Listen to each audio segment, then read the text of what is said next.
Hello everyone and welcome to Prestige Encounters Campaign 3's premiere. I am Michael, your Dungeon Master.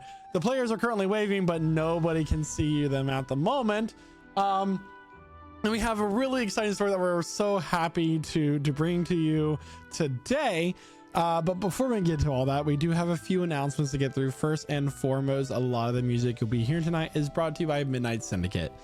Midnight Syndicate is a music production group creating goth, horror, and fantasy RPG music that you'll be using at your tables at home. For more information, go to midnightsyndicate.com. We have a nifty Twitch command, !midnight, for a clickable link.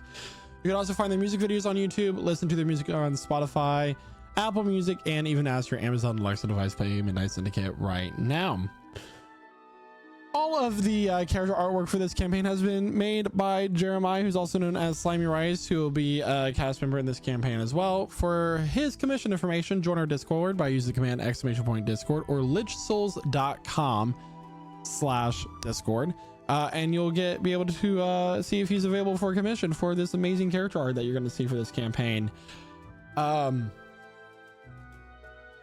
Sorry for the delay from last week. We want to make sure that everything is in line and good to go. As you can see, we have a new overlay, we have new music.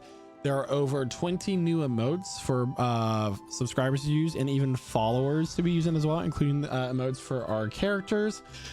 So a lot going on at the moment and a lot of new things. We're even having new subscription badges that are going to be released after the stream this week. And yeah, so I don't think I have much else to say, except I really just want to start this story. So everybody, grab your drinks, grab your snacks, as we welcome you to our table for the beginning of session 1, campaign 3 of Prestige Encounters.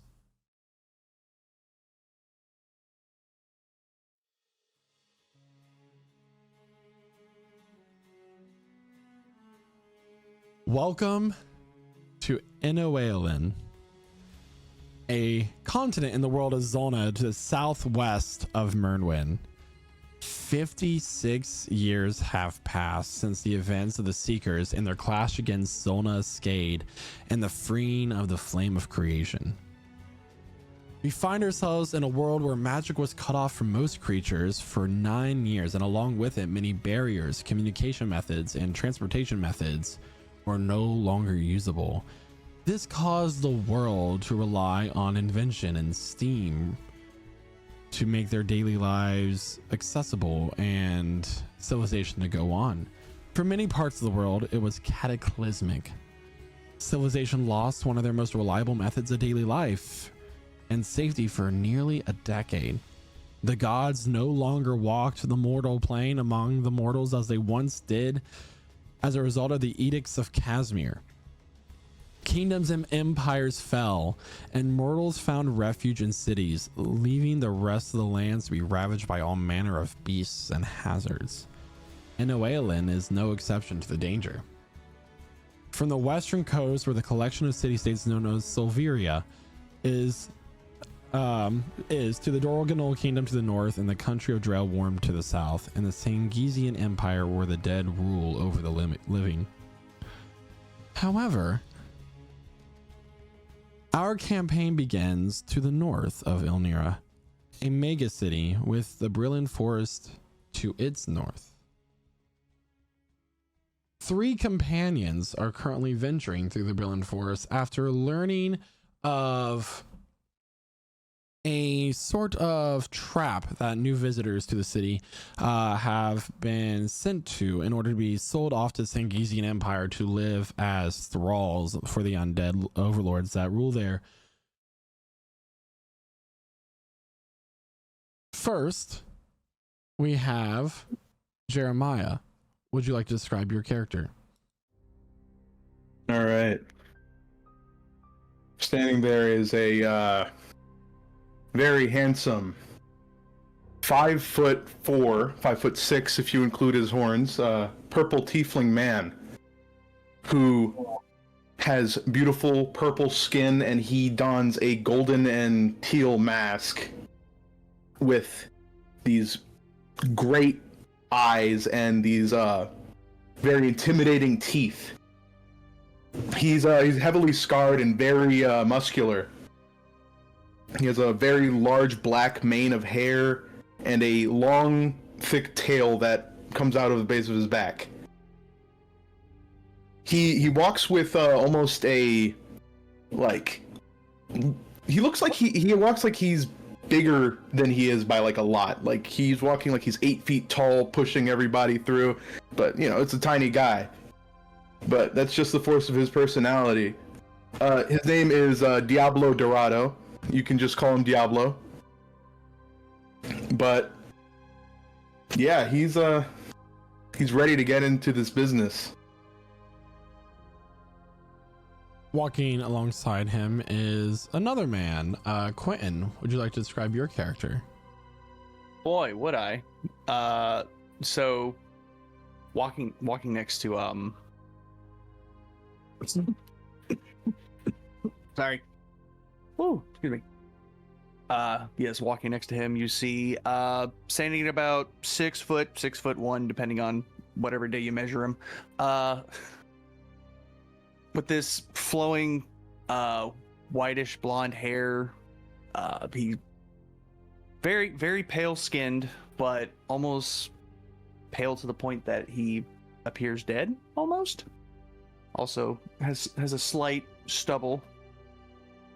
He has a very noticeable scar going from basically from cheek all the way down to his collarbone. What else is there? Yeah, he's wearing grayish robes underneath basically a full metal breastplate.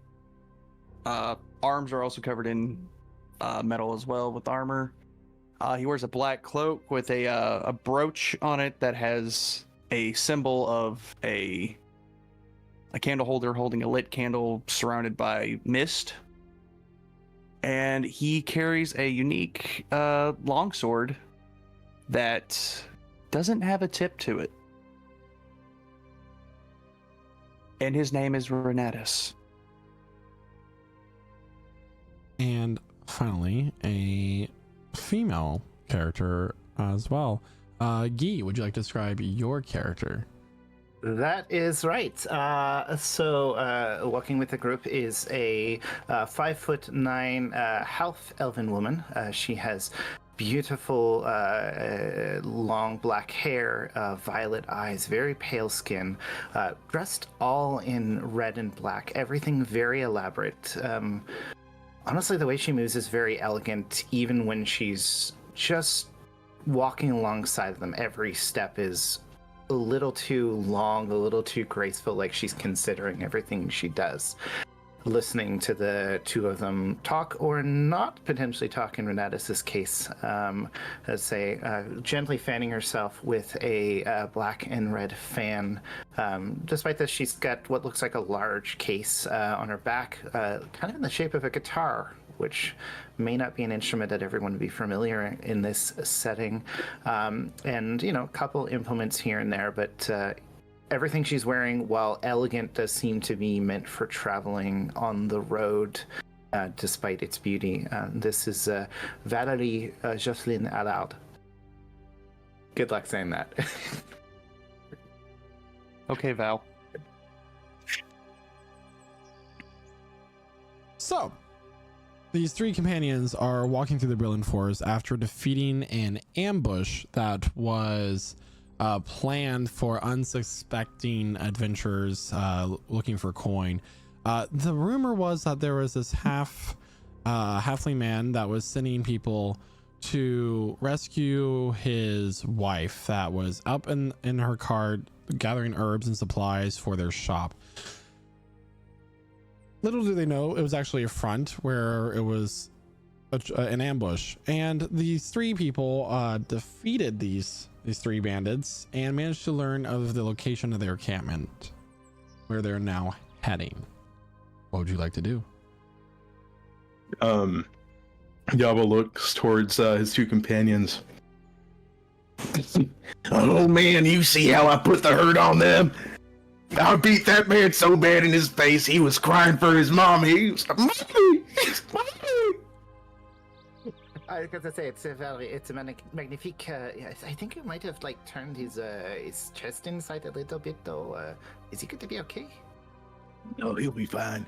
Okay, and see, it doesn't need that to live. I'm not a medicine type person, so what do you think, Renatus? He was very impressive, but dangerous. Good Lord, I can't fucking talk tonight. Shit. Anyway, With that scowl on your throat, I'm not surprised. right. Well, let's just hope that they were actually as dangerous as we thought they were. Yeah. They were planning an ambush on whatever innocent people came by, so I think they deserve it. Fair enough. I took a great joy in that.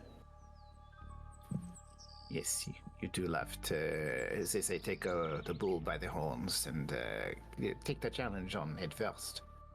Absolutely.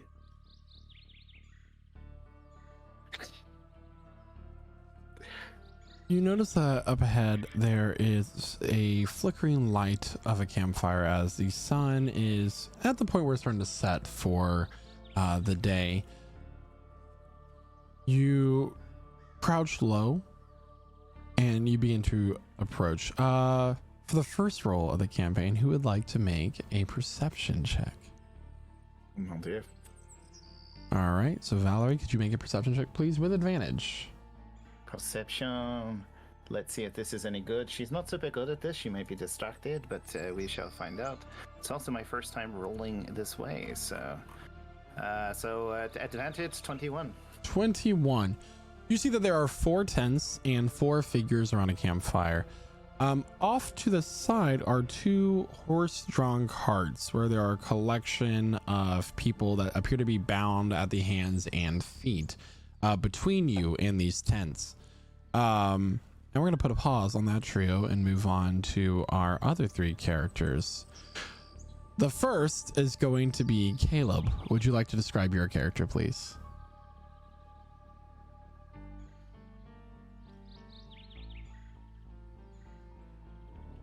So I've been waiting for this. This is awesome. This is epic. I'm Onar, Warforged cleric, as you can tell by his shield emblazoned with the holy symbol. From within him, you see this pulsating, glowing fires, and embers sort of float around him. He gives off very metallic, hard, sturdy vibes. He's 6'6", a massive piece of machinery, but he also looks a little bit worn in. He's worked his years in a factory, on a smithing line, and yeah, he has the natural strength and grime that just comes with working in a forge all day long. Located in the cart separate from Caleb and his other companion is Killian. Would you like to describe your character? Yeah, of course. You can see a 3'8" small, young, green-skinned goblin. His outfit consists of perfectly fitted, high-quality brown vest and over red shirt, with some very nice pants and high-draped boots. A brown leather tool belt is around his waist. A monocle with a smaragd green gem is perched over his left eye. He wears a black boulder hat atop his head, and a pendant masterly crafted adorns his neck. Adding to his aristocratic aesthetic, he sports a jeweled gauntlet on his left hand, which is resting on a wooden cane. His attire, pose, and expression suggest a character who is intelligent, resourceful, and perhaps a bit eccentric. Thank you. And finally, next to Caleb, Josh, would you like to describe your character? Oh, of course I would. We've got another Warforged, yes. We've got a long flowing vine hair. He's got a lovely headband made out of wood with two what look like birchwood horns. One seems to be snapped. His clothes are very ornate. They look like he was very ornate back in the day, but now they're all worn, covered in moss, cuts everywhere, and almost like they're engraved into his body, and he can't really take them off, except for his green cloak, which seems like more of a personalized choice that he's made. Got a very lovely staff that has like this bonsai tree. Yeah, he's got a lot of green going on with him, but you know, very worn. Looks very worn and tired. Thank you. So these three companions are currently in the carts, bound by their hands and their feet. What would you like to do?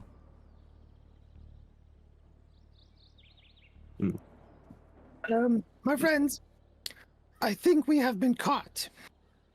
Who of you can actually, like, open these knots from your position of power? Because, yeah, no, I'm definitely not strong enough to pull this off. Oh, my joints don't bend that way. I am a robot, but they still only bend in one direction. I mean, Can you break the rope? I mean, I could try.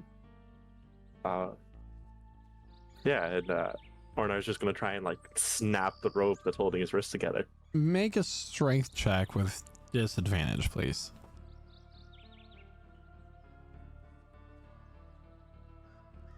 That's a 12. 12. You try to pull out the ropes, but and you strain to do so, your joints creak as the metal grinds on metal, and this alerts one of the four people that are keeping watch of the carts. A gangly man with kind of like these sores on his face. He has these like bluish purple and lips with these dark sunken black circles under his eyes. Oi, y'all keep quiet. You understand? I wouldn't want any accidents to happen before your arrival. Arrival where? Don't you worry about it. You're gonna be a fine specimen for us to sell at a high price. And he'll walk away from the cart. In fact, I'm gonna give everybody a visual of this situation. Early visual. Oh my lord. Already? Already? Yeah, Oh my God. already. They're gonna sell us. So That's terrible. you all are crouched, the three of you, Valerie, Diablo, and Rodanus, you're currently crouched behind a blooming cherry tree, and you just watch this whole interaction happen.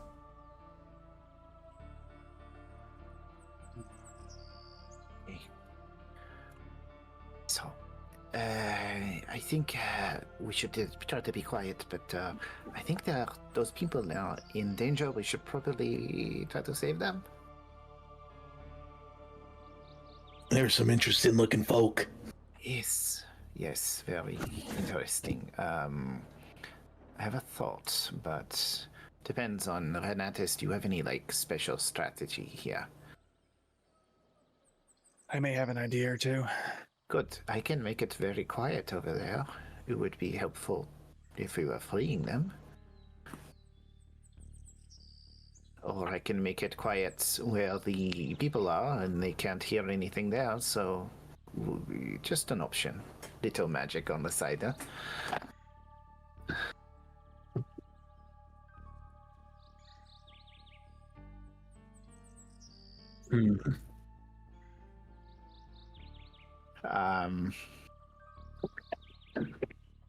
So that would be the question from here. So yeah, options being that Valerie will cast silence, but she's gonna give Renatus a moment to think through their strategy. Yeah, Diablo, I think you've got a little bit of man part on your right horn there. I think there might be a little bit of the shoulder. Do you mind if I just... No, I don't know how that got there. Okay, she just plucks it off. Must have been the new hold I put that man in. I think yeah. I don't think you're supposed to like put them on your horns and spin. It was cool though, wasn't it? It was very cool, yes. It's not what we. Yeah.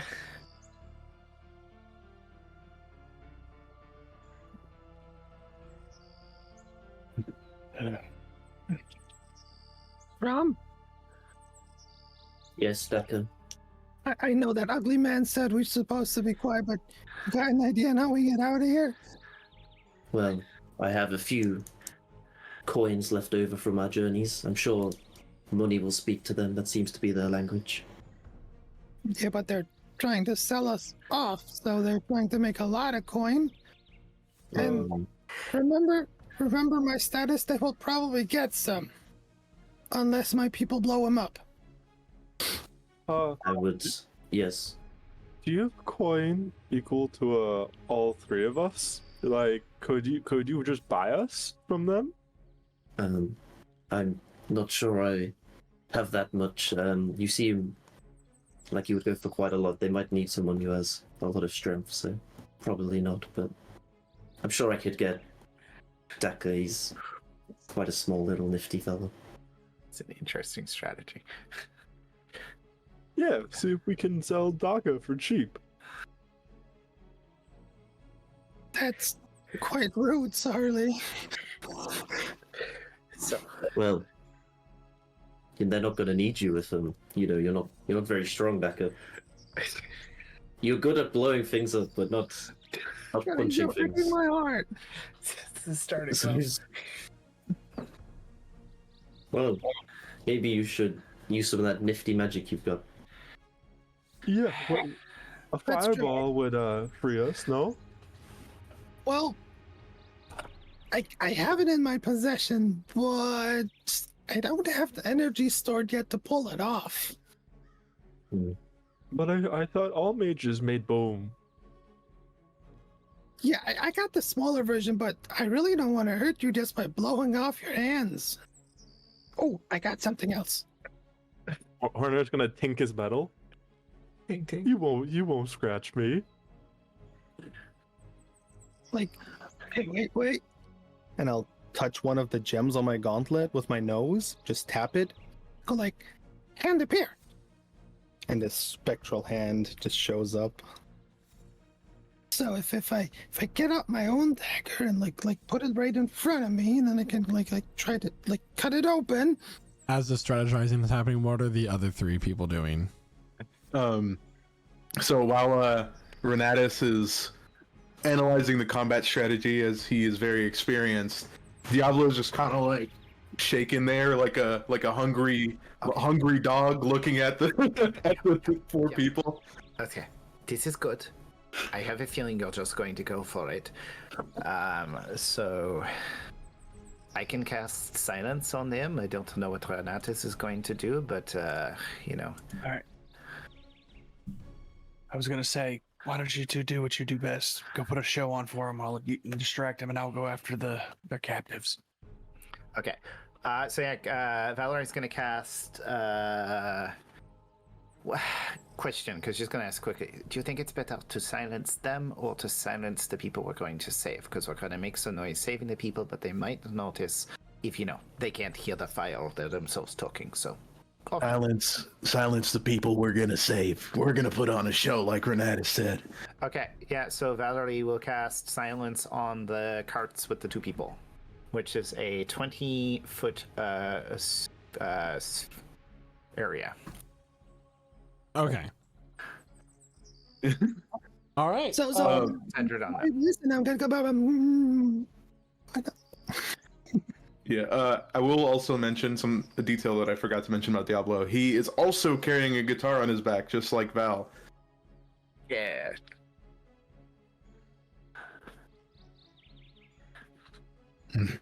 Okay, so there is visual somatic, but I should be able to do it quiet enough they can hear it from this distance, hopefully. Okay. You are like over 40 feet away from them, and they have a fire, and they're also talking right now. So I'll allow it. That's fine. Okay. So yes, When you say put on a show, what exactly are you doing? All right. How do we approach this, Val? Guitars? First thing first, we will untie these people because they might be useful. Then we wreck shit. Yeah. All right. So, Ren, you're going back there. Us two, we're going up front. Yeah. So Alright. Renatus, do your weird pointless sword thing. Cut them free. And while they're doing that, well, do we want to literally put on a show, or are we going to like put on a show? Oh, What we do you can lead up to that. Okay, good. I dance, you play? Sure. Good. So as Daka is summoning this spectral hand, and mid-explanation, his speech suddenly goes completely silent. But he's still talking, not realizing that he cannot be heard. And you watch as this very pale man pops up next to you between the carts.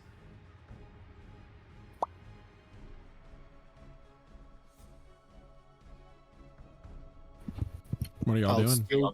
I'll still do the movement with the dagger, but looking at him and talking, which he cannot hear. So it's like, Yeah.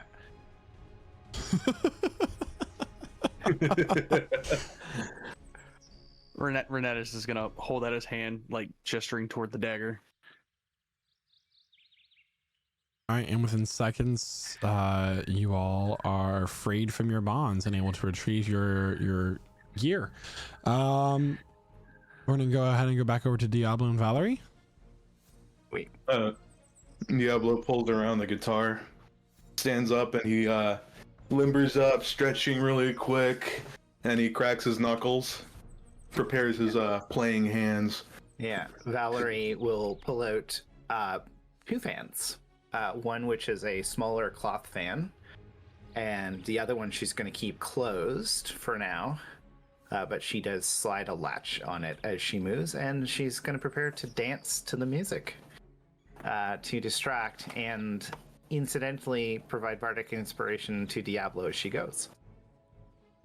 All right, So was can that you the move your tokens to where D6? you're going to go and do this little performance?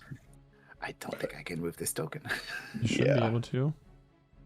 I No, cannot. they're static. Drag and drop your other you go. tokens Okay. from your character sheets. I think Yeah, that's that's what I right. had to do. I think my token is black. Oh yeah, it's just our. Fun. Hold on. Hold on. I love the combination of magic and musical distraction.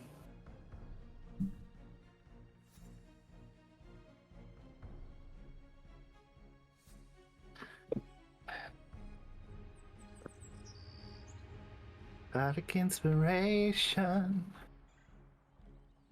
All right, Gee, you should be good. Should look normal now. There we go. Perfect. Yeah. Thank you.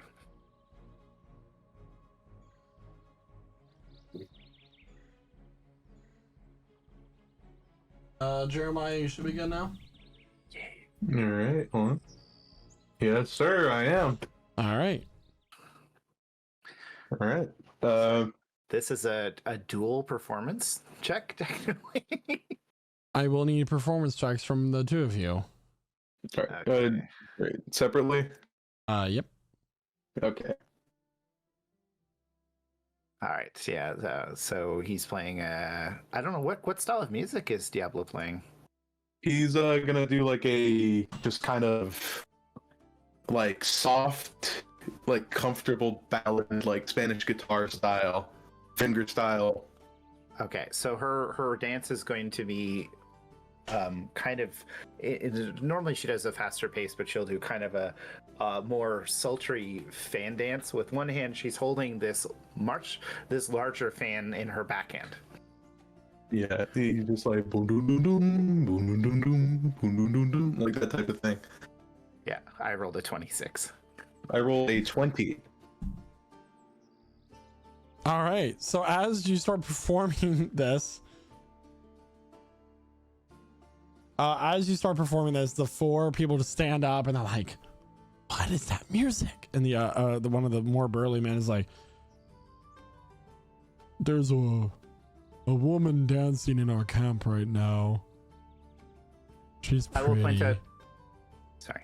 As she dances, though, she has pulled a lacquered red and gold mask with 2 horns that just perfectly fit through the gaps of her hair, so they look like a duo. Not big horns, small, but. Yes, they'll slowly approach. Nope. Graceful legs sticking out at the right moment so that they can see a little bit too much, but nothing much, but more like the legs. She's trying to distract them. And slowly ushering, staying about probably a couple paces ahead of Diablo as she approaches.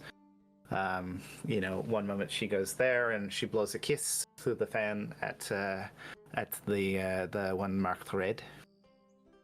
Okay. No attempt to persuade, just slowly making their way forward. Giving time for Renatus and the rest of the group to do that so long as these two are distracted. Yeah. So at this point, Renatus has freed the 3 people from their bonds. So they have these 2 carts here, obviously. Do they have any horses around? Horses are currently tethered to the tree to the south. Okay. Renatus will look at the 3 in the carts, and he's gonna point down. He's gonna hold up a finger. Make a persuasion check. Let's see if they can understand what I'm saying here. Ooh, I got proficiency in that. Yay. That's 20. Dirty 20. So he is clearly conveying for the 3 of you to stay down for a second. All right. Meanwhile, Valerie and Diablo are getting closer. I would say the 2 of you are now between the 2 tents if you want to be there. Yeah. Sure. Yeah. Getting a good look at her clear violet eyes. The other fan, she's just slowly moving, but it's staying closed from there. She starts humming a soft little tune to go along with the guitar playing as she approaches them, trying to get a read on, obviously they're allowing this to happen. So make an insight check. Sure. That's a thing that will probably go badly. 15. So the 3 people wielding like martial weapons appear to be just like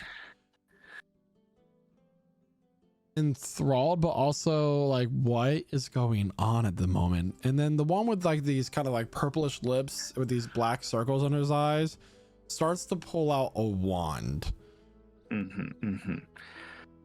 All right. So I'm going to drop concentration on silence now that it's done its job. Okay.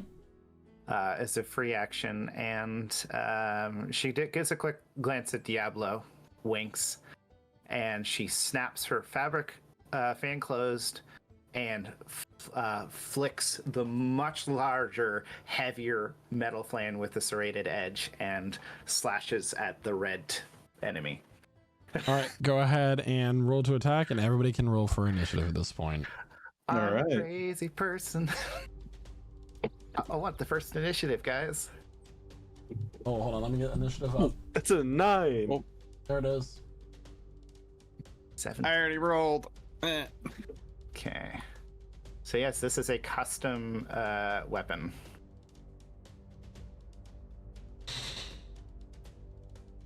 Which is Okay. 16 to hit.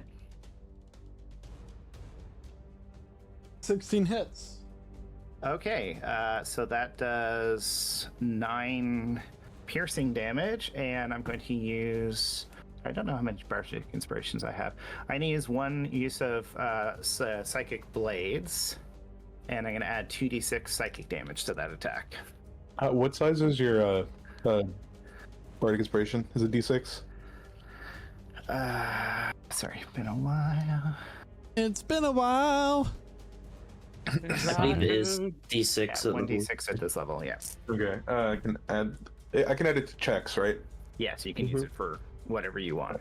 Right. I'll add it to my initiative. Bring it up to 10. Yeah, and then that's... I probably could have rolled digital dice, but that's 9 psychic damage. So that's 18 total damage. 18 points of damage total. All right. Yeah, and her fan, there's like a flare of purple energy dragging with it as she activates the psychic energy. So it's the edge of the blades slashing and piercing, and then there's this racking energy going through his body as well.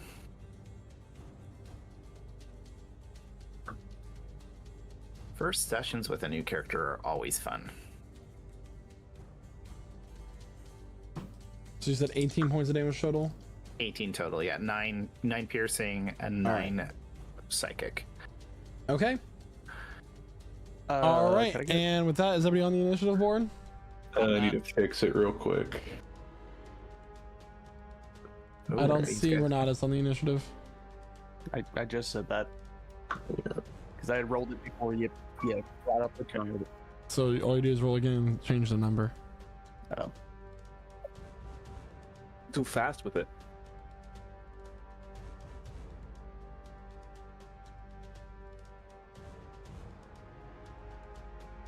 Wait. Didn't do the thing. I got you. Okay, appreciate it. What's your rough initiative? I got it. Is that a whole 4? All right. First is gonna be the guy with the purplish lips. Yeah, I guess they're here. So seeing that Valerie slash his companion, he's going to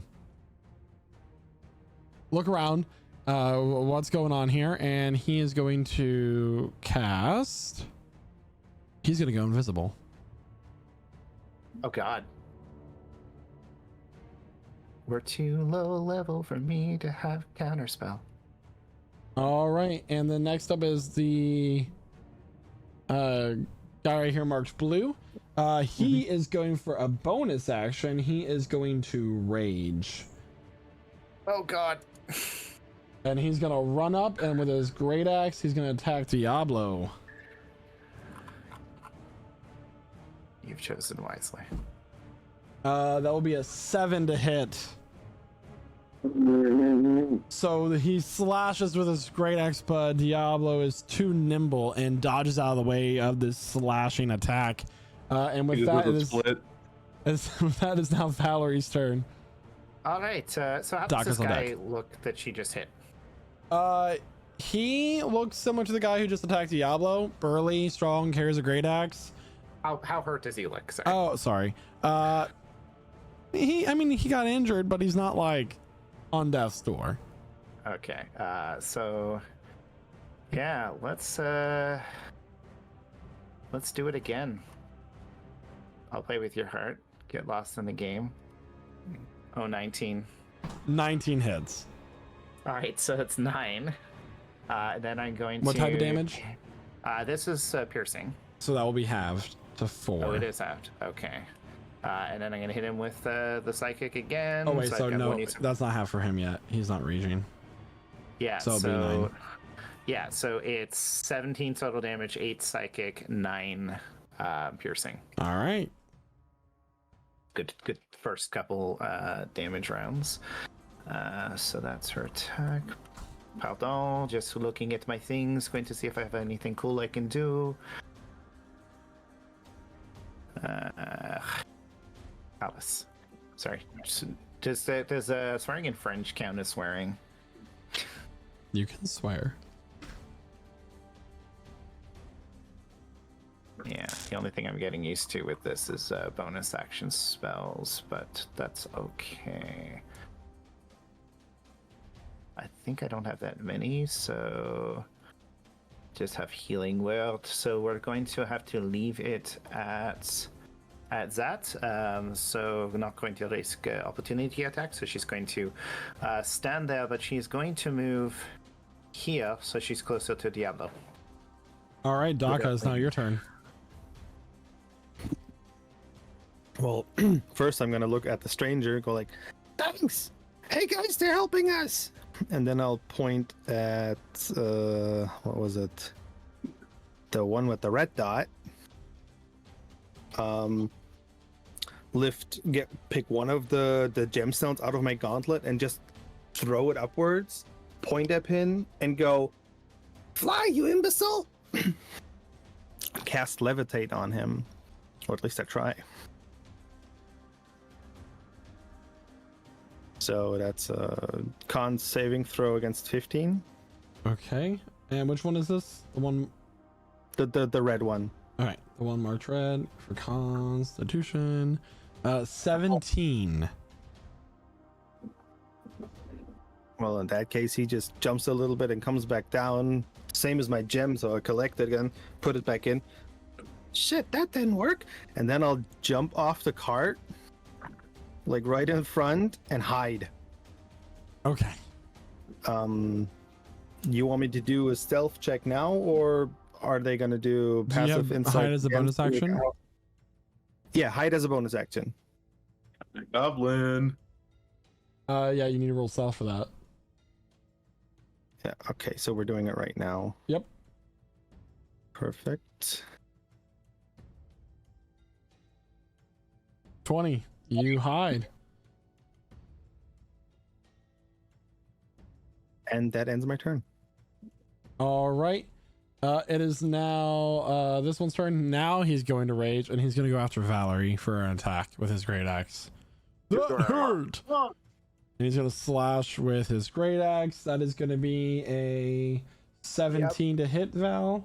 Yeah, that hits. All right. That is going to be 11 points of slashing damage. Ow. That hurts. As he takes this great axe, he swings across, slashes in the front of your belly, and just cuts deep with it. Yeah, it takes about half her health, so. Oh, well then you're not gonna like the second. Well, no bonus action. He raged. Never mind. He has to attack. Yeah. All right, Renatus, it is now your turn with All Diablo right. on deck. Crumbs in the hole. Okay, so they're obviously preoccupied with them over there. I'm gonna try to go after these horses here. Okay. So, wait, can I even reach? I can if I dash. So, I'm gonna look to I'm gonna look to the two that are still in the cart, and basically tell them what I'm doing. I'm going after those horses. You can either come help me or go help them with the fight. And then he's gonna run. He's gonna action dash, and he'll run over to this tree over here. Okay.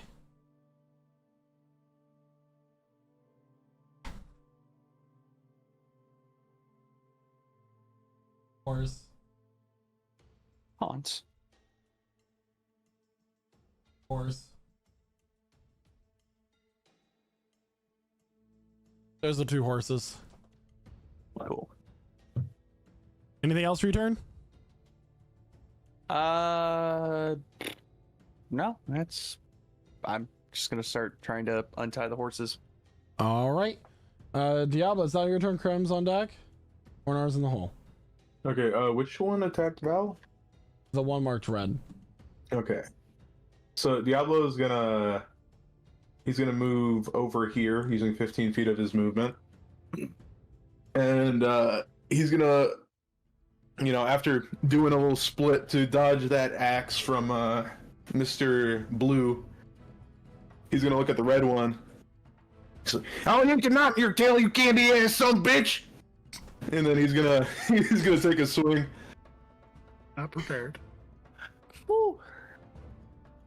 Yeah, here we go. That's gonna be a 24 to hit. 24 hits. All right. That's gonna be 8 points of bludgeoning damage to Mr. Red. Half to 4. Half to 4, cool. And he's gonna swing around and use a point of his. As he lands that hit, he just kind of sparkles for a moment with a golden glow, and he spins around and uses 1 point of his mojo to punch at the blue one. Okay. Which is going to be a 21 to hit. 21 hits. And that's going to be another 8 points of bludgeoning damage. All right, that is halved to 4. All right, and then after that other punch to blue, he'll spin around with a kick and kick at red again. Okay. 23 for another 8. Holy All shit. right. Once again halved. Yep. He started to look a little hurt. Health. All right, so the Diablo runs up, lets out a punch and then kick, and then another punch, dealing quite a bit of damage in his first turn. All right, anything else? That'll be all, considering I used my bonus action. All right. And Krem, it's now your turn. Awesome. So Cram's gonna hop out the cart. Is it any extra movement to hop out, or is it just 5 feet. 5 feet? Lovely. 5, 15, 20. He's gonna move here. And then he's going to cast. He's gonna thump his staff on the floor, and then, like, for underneath the ground, these like roots start moving their way, and come up just below. Here in this 10-foot radius. So I need the 3 enemies, if we're classing the other guy in there, to make a Constitution saves. I'm casting Wither and Bloom. Lovely. The DC is 13 also. Okay, so the 3 guys are gonna make this save. Let me make one for each. So one marked red is going to be a 13. The one marked blue is going to be a 7. The one that's unmarked is going to be an 18. Okay, so the two ones, the blue and the unmarked guy, take 3 damage, and the blue guy takes 5 damage.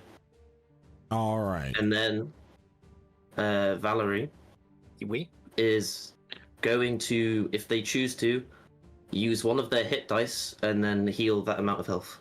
Abso-freaking-lutely. As you hear this ticking come up in the area where these, like,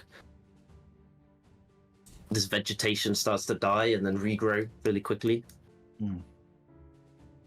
And that'll be all. All right. Ornar, it's your turn. Yeah, so Ornar is also gonna hop out of the cart and run as far forward as his hulking mass of a body will allow.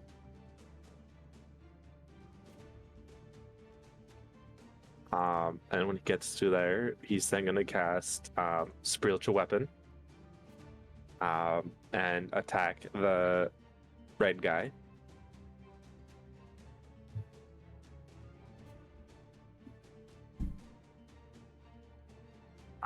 For a 19. 19 hits. And then that's 11 force damage. What does your spiritual weapon look like? It's a forge hammer. All right, so this forge hammer shines in this golden light with cinders coming off of it. It has this glow like metal coming straight out of the furnace while it's in the forging process, and it slams down onto this raging bandit and does the full amount of damage. And then Ornar will also cast Hold the Dead on the red one as well. Okay. As just a beam. That's a wisdom save? Just a beam comes out of his finger. Yeah, a DC 14 wisdom save. All right. That is a 12 for his wisdom save. That's a fail, so he takes 2 damage. 2 points of necrotic damage as he hears the bells tolling for his death ringing out in his ears as they begin to bleed. I imagine instead of bells, it's like forge hammers, just like clanking of a forge just on a repeat or ringing in his head. Good flavor, good flavor. That's it. That's all my turn. All right. Well, it's my turn for the next three turns. So this one, this burly looking woman is gonna be, guys, come on! And she's going to take her 2 scimitars and run up to Ornar,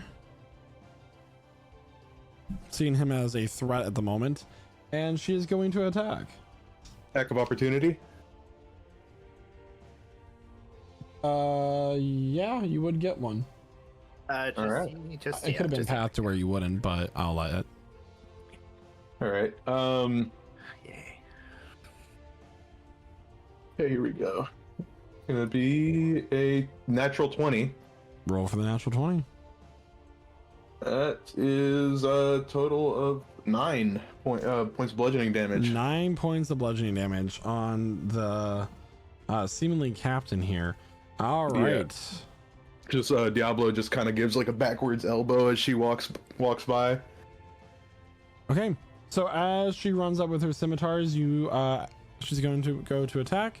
That is a natural 1 for her first attack, so that will just miss as this hit to the gut with Diablo's elbow kind of like makes her retch for a second, and she completely swings wild and misses, and then she's going to attack again.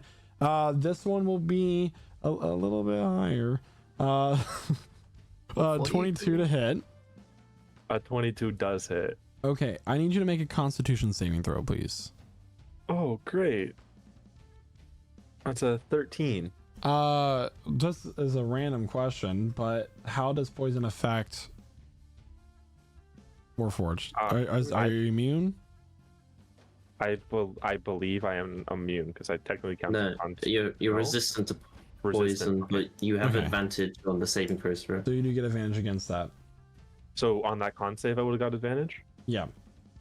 So that's a 20 then.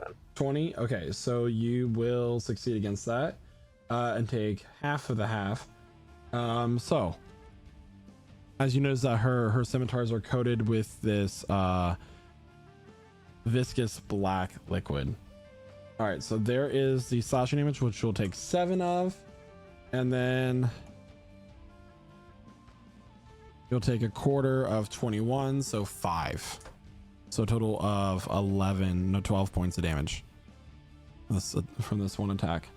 As she comes up, she slashes, she misses one, she slashes again, and the poison begins to corrode away at your armor very, very slightly. Sorry, it's 21 because I made the con save? You can take 12 points total. It's a quarter of 21. Oh, okay, a quarter of 21. Which is 5. 5 plus 7. Yes. 12. I can math. Not really. Aren't you an economics major? Economics isn't about math, it's about guessing. Okay. All right. Anyway, you'll hear an arcane word be said from somewhere, and I need Diablo, Valerie, and Ornar all to make dexterity saving throws as a fireball is thrown out. I'm not a big fan of this. Don't want to say that. Natural 20. 22. 22. Jeremiah, I just want to say, good work, man. Thank you. 2 natural 20s. Something fishy going on there. What did you get there, Ornar? Sorry for what? Dexterity saves. You're rolling against a fireball. 19. 19. All 3 of you will succeed against this, taking 15 points of fire damage, which would have been a total of 30. And the location of this mage has not been revealed as a result. I take half of that. Because you're a tiefling. Yes, that is true. So that's what, 7? Yes. I missed that. Stain. All right. And then now is the guy marked Blue's turn. He is going to attack Diablo again. not liking the insults, the mean words, sticks and stones, as he's going to swing with his great axe. That is going to be a 24 to hit. That hits. That's a low roll. 4 points of slashing damage. Sorry, 5. All right. All right, and now it's Valerie's turn with Daka on deck. Yes, Valerie is getting used to this new life she's living. So going to disengage, because I think that's the best thing to do at this point. Okay. And she's going to... Oh, that's not the right measurement. I'm not measuring circles. All these squares make a circle, man. So she'll be able to get to about here. And taking a quick look at her party. So she's in a rough shape, but this new metal man they're helping looks a little bit rougher. So she's going to do a second level healing word. What is your healing word? Hey, sexy metal man, get better. I love that. Oh, me? Yeah, so you take 10 hit points back. A sexy metal Sweet. man. Yeah. So that's a action, bonus action, movement. That is all the things that a character can do in a turn. All right. Well, then it is now Daka's turn. Yeah, I'll just peek out from here so I have line of sight to the scimitar wielding person. Okay. And just shout out by raising my gauntlet hand and go like, What? Your microphone censored that. Chaos Bolt. Oh, okay. Okay. And let's see if this works as I want it to be. Okay. Cast.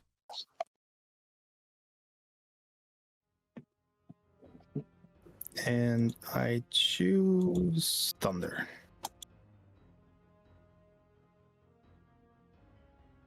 Nice.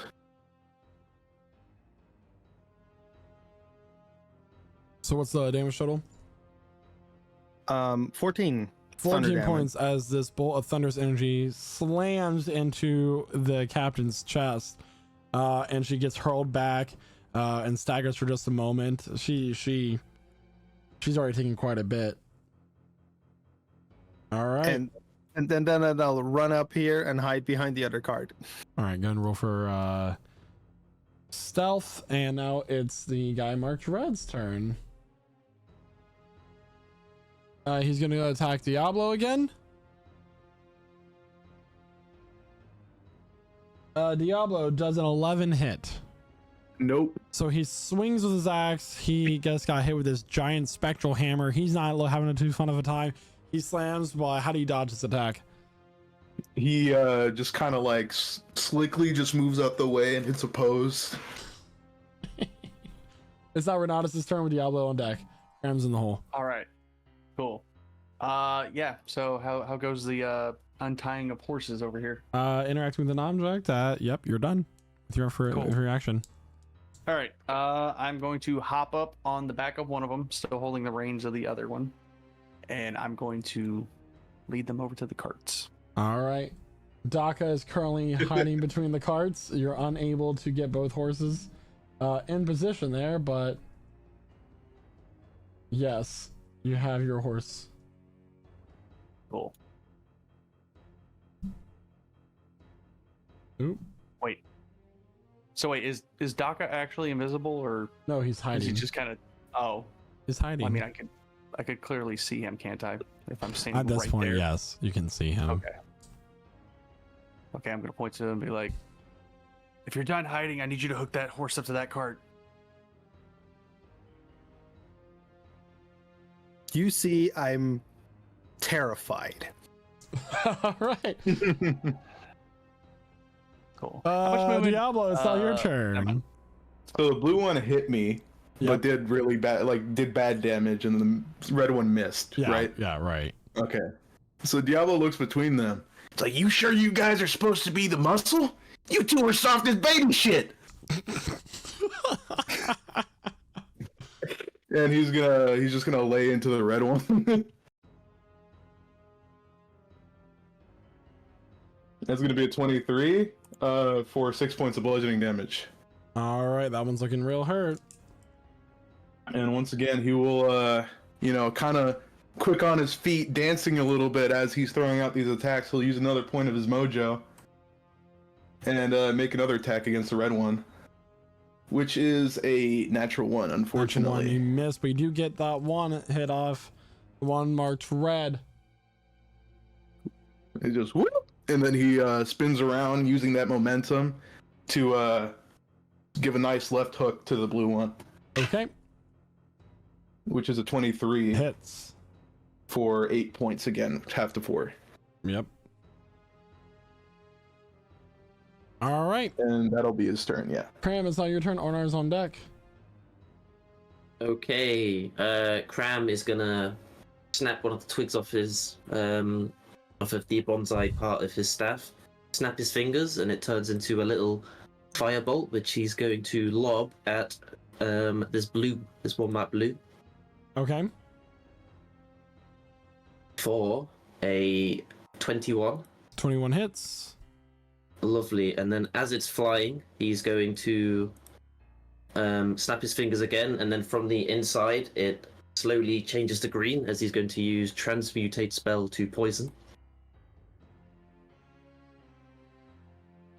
For 10 poison damage. 10 points of poison damage. He's looking real hurt now as well. And that'll be all. All right, it's now Ornar's turn. With my bonus action, I'm gonna move my spiritual weapon up behind this guy right here, and smack him with it. All right, Smack is smack. the lady captain, yes. That's an 11 to hit 11 will miss. for 8. And then I'm also going to cast Searing Smite and just swing at it. Try and beat the shit out of this thing. Wow. Wait, I gotta actually make a melee attack. Yes, you do. like a Polaroid picture. It's a 13 to hit. 13 just hits. Sweet. So they take 10 bludgeoning damage, Okay. and then they need to make a con save. DC 14 con save. That fails. So they take 1d6 fire damage. They take 4 damage. 4 points of damage. Also looking hurt now.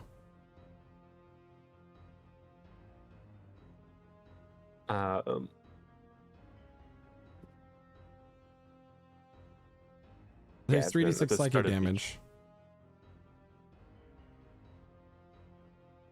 Pardon? Wait, is this? Oh, I'm looking at something else. Okay. All right. Cool. And then at the start of each of their turns, they also need to make a con save against it again to see if they take more damage from it. Okay. With And- that, is it your turn? All right. It is now the captain's turn. She is going to swing with her scimitars again. First one is going to be a different page. 22 to hit, and I need a con save. Ornar. Yep. Or no. And you get advantage against 5? that. Oh, advantage. 11? Fails. So that will be half of, so 12, 17 points of damage total. Sorry, 17 total. total? Yep. That's after your resistance is applied. I'm down. Ornar goes unconscious, and then she's going to take her crossbow and launch an attack at Valerie. Sure, that sounds like a good idea. Tell me how this goes. I will. That's not a good roll. 9 to hit. No, that does not. That does not hit. Just deflects off the fan as she's kind of spinning it to, fanning herself. All right, it is now the mage's turn at the top of the round. Renatus, your actions have not gone unnoticed. Oh boy. I know. You're gonna get hit with some magic missiles here. Ooh. At the 3rd level, so that's Okay. 44. Okay. Oh, sorry, 5d4. Ooh, even worse. 16 points of... Sorry, that's not how you roll. That's a d5 too. So roll 1d4 and then multiply by 5. 5 points of force damage plus 5, 10. 10 points of force damage. You take Renatus. Cool. I'll just take that. Okay.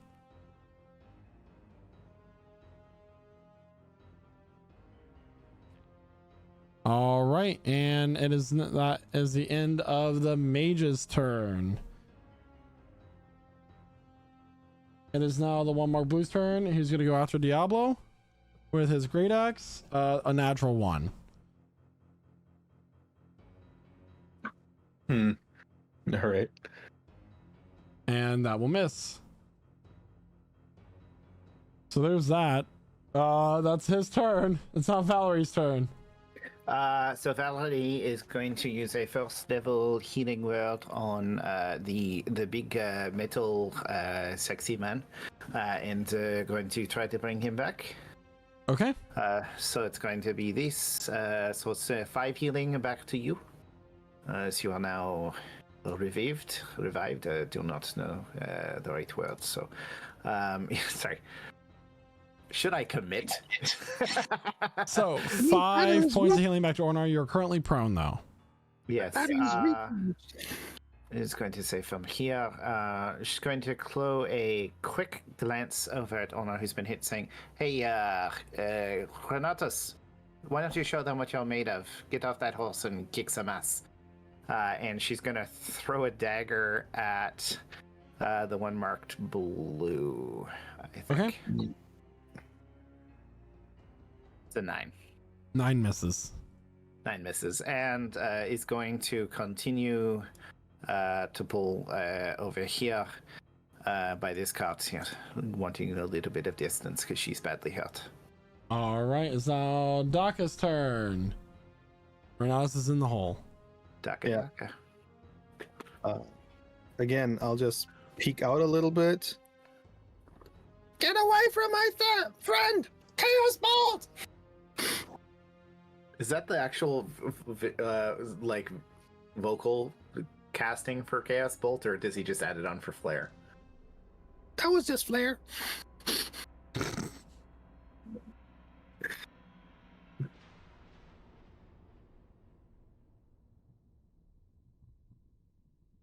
Yeah, let's go with fire.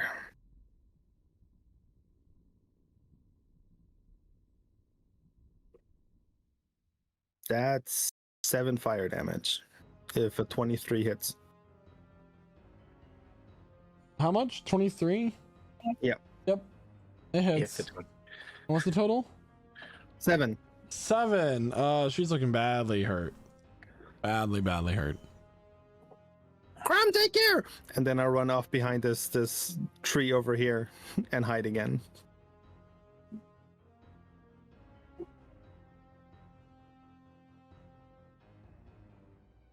All right. It is now the one marked red's turn. He is going to swing with his great axe, and he's woozy from losing so much blood. He rolled a 7 to hit, which is going to miss against Diablo. So moving on to Renatus' turn. Diablo's on deck. Crom's in the hole. All right. Let's see. Okay, I'm gonna get off the horse I currently am on. What's the movement speed of a horse exactly? So look at the Normal- statute for a horse. I think it's like Normal 40 feet. 40 feet? Okay. Really? A riding horse is 60 60. feet, but this is a draft horse because it's pulling a cart. Yeah. So it's had a good draft and it's a little woozy. Okay, so So its movement speed is, let me double check. 40 Yeah, feet. 40. I was right. Yeah. 40. Cool. Okay. Wow. And how much movement is it to mount and dismount?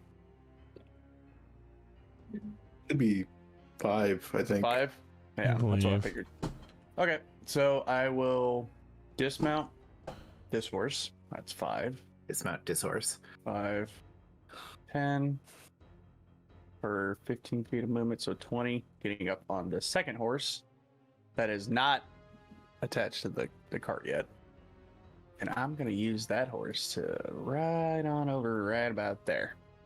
Okay, I'm just gonna say that you're on a horse. I'm not gonna move this token around.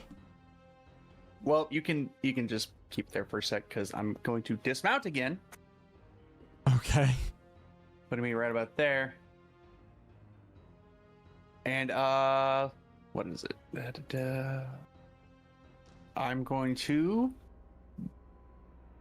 pull out my longsword, cast Booming Blade on it, Okay. and yeah, we're gonna try a little something here.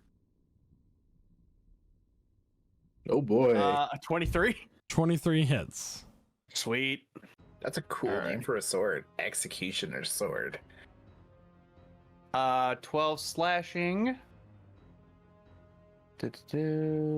Plus, what's the amount? Where is it? Just kidding. It's right here. And 8 additional points of thunder damage.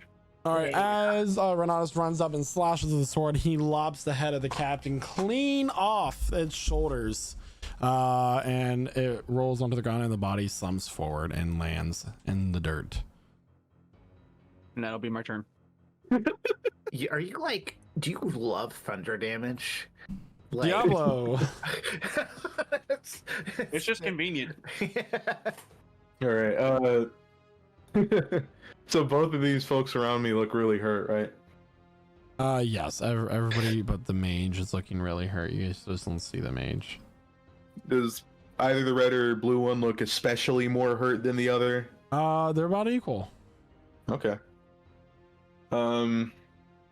So yeah, Diablo is just gonna do the same thing. He's gonna use his last bit of mojo for now. He's gonna make some unarmed strikes. This first one against the red one. It's a 21 for an 8. That one dies. Okay. One more And thread. to the second one, it's a 21 for another 8. I'm rolling a lot of 8s. And Wow. for the sake of this, for the first time this session, how do you want to do this? Hey. So Diablo's gonna look at the both of them, and using his tail as assistance, he's gonna jump up in the air and do a split kick at both of them. Knock them out. Kill them, I guess. That's so good. All right, Sorry, Hydro. as You've been you replaced. jump up and you do the split kick, there is a crack as you hit this vital spot in their necks, and they snap and they slump to the ground and die.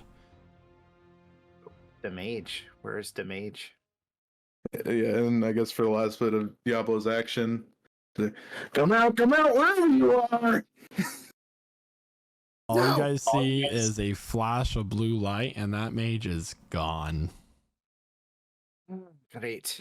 So we have ourselves a a problem to deal with later. Oh, that ain't good. So who are you guys? The people who just saved your ass. Well, That is true. Well, we would have been fine without you. Yes. I mean, dead people are always very comfortable. Ornar, no, she really picked you up. You went down hard. And I'll Yeah, turn around and like I am sorry. I apologize for my friend. Valerie's gonna like pull some like twigs outside of a hinge that gets stuck in the house. You've got to be very careful, Metal Man. I mean, I don't even know how you're going to heal that. It was just a software glitch. It's fine. You look more like a hardware type of man. Diablo's gonna pull his guitar around front. Are you a fully functional robot man? You have all the parts you need to have a normal life? Ornar will spin around and just reveal his metallic butt cheeks. Because he is only wearing his leather blacksmith apron. That is all the clothing he has. Well, that's okay. I wonder why they put that there. Okay. Isn't it obvious? For aesthetic reasons. Okay, it's an interesting point. Let me thank you, people. My name is Baron Daka Crystalgaze von Gorguts. So your name is Daka. Okay. Yeah, that's the short version. But that's actually just for friends, so it depends on. We call him the Baron. The Baron? He's Some from guy. the Baron for the Barony? What's Baron Yeah. anyway? I don't know. I think Daka is a great way to call him. You know, Yes. just for personal reasons. Well, I could call him BD. No, Baron we're Daka. not making up other names. If you really want to make it short, you can call me Daka. I allow it because you did save us. That works for me. Very kind. And these are my companions. And I'll just point at you so you can introduce yourselves. I'm Ornar. Hi. Do you have any more to that? Me hammer good. Me hammer good. Okay. Speak words very good in common. Yes, I get it. Yes, thank you. He's kind of the the group. We all have one. I'm sure. Also, I am the. I don't know what you mean. so he's made of metal. You're made of wood? Yes, I'm Kram Gaku, or just Kram for short. Cram? Oh no, Mhm. Daka. Okay. That's Oh, very easy to remember. Ooh, sorry. so. I think And you three? well, first things first, we need to introduce to you the legend, the bull, Diablo. And she flips out a fan and like does a little flourish. Undefeated champion Of of the fighting ring. Which ring? Whichever ring he fights in. The world is my ring, friend. Well, he is those very who don't, brutish. those who have not fought him may not realize he's the champion yet, but he hasn't found a challenge he cannot overcome. Mhm. The mystery. Very impressive. Very impressive. I will note, Diablo, he wears a mask, but the mask's eyes actually move to emote with his emotions and everything. Like he can squint, he can make his eyes wide. Yeah. Spider-Man style. What's under the mask? No man will ever find out. But you're not a man. Oh man. Well, that's an interesting quandary. No man will ever find out. I mean, I'm assuming there's some big women who will never find out, the big, strong fighting women, but he's a champion. So long as he keeps his mask, he will keep his mojo. Exactly. So, and we cannot forget my wonderful friend here, Renatus. He's a legendary fighter. He looks like he's dead, but he ain't, I guess.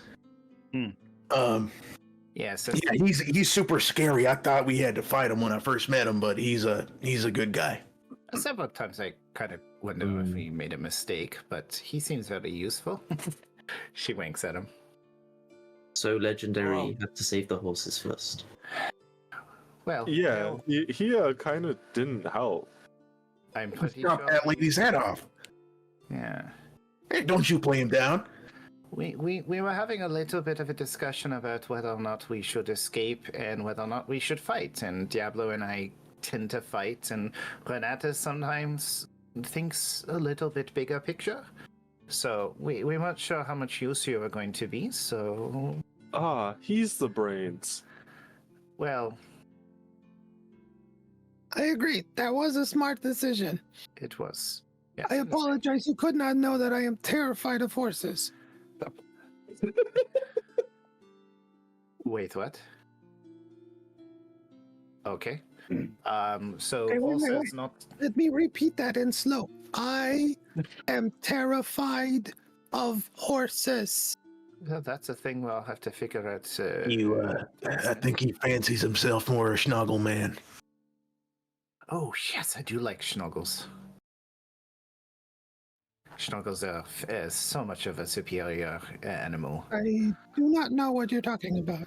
Yeah, you've seen a schnoggle. You just may not have enjoyed the experience or the name, but you'll see. Oh, yes, and I'm Well, Valerie. what is a schnockle? Wait, what's Get the out a small experience? notebook. Experience of a schnoggle? It's a riding mount. It's everywhere. Yes, you've probably seen... The big yeah, you would have... No. big pachyderms with the armored plates on them. So, It Orno, was- it can I was- get a it was in nature the check, briefing please? notes. Nature check for everyone, or Sure, everybody can roll a nature check. Okay. Except for the people who clearly know what they're talking about. Unnatural 20. one dirty 20. So that's 2 dirty 20s. Okay. So, and Ornog has a 3. So That tracks. schnoggles are one of the main beasts of burden in this Inoeolyn. They are similar to they are pachyderms, so they have these 3 toes, but they also kind of look like pangolins in a way, where they have like this shell on the back. They have these plates, armors, and they walk on all 4s. You know that the baby's called schnuppies. So cute. So they have the faces of pangolins, they have the shells of armadillos, and they have 3 clawed toes they walk on all 4s on. So, Ah, now I know what creature you mean. Yes. I did not know they were named that way. I mean, you seem like a highly educated man, and this one, I think they might have forgotten to install part of his brain. Wait, there's a you must difference know the, between mounts? I thought they were all the same. You just ride them. I guess if you think about it that way, but you must have known the goblin word for it. I don't blame you. What's that Yeah. goblin word for it? Oh, you know I don't speak goblin. Good Illnerya. that. Oh, sure. Sure. Well, I would like to be the first to thank you, and I'll hold out a hand. While I do not agree with your brutish ways, they did have it coming in some way. Oh, they certainly did. You weren't the first people they kidnapped. No, You were going to be sold. Him probably for parts. You probably for... I don't know. Firewood. Fascinating. No. Thank you. Study, probably. Oh, Might have been in a menagerie, or... I mean, you're both unique. Special. did they not capture you? No, Oh, no. We were here investigating this exact issue, so... So we are the issue. Well, that's an interesting statement. We fell straight into their trap. Like, it was no chance. Yeah. Well, I have some experience with these caravans. Not my first rodeo. I I knew how to approach it. I understand some amateurs might not know, and it's nothing to be ashamed of. Very true. Whoa, whoa, whoa. I am the finest smith in all the land.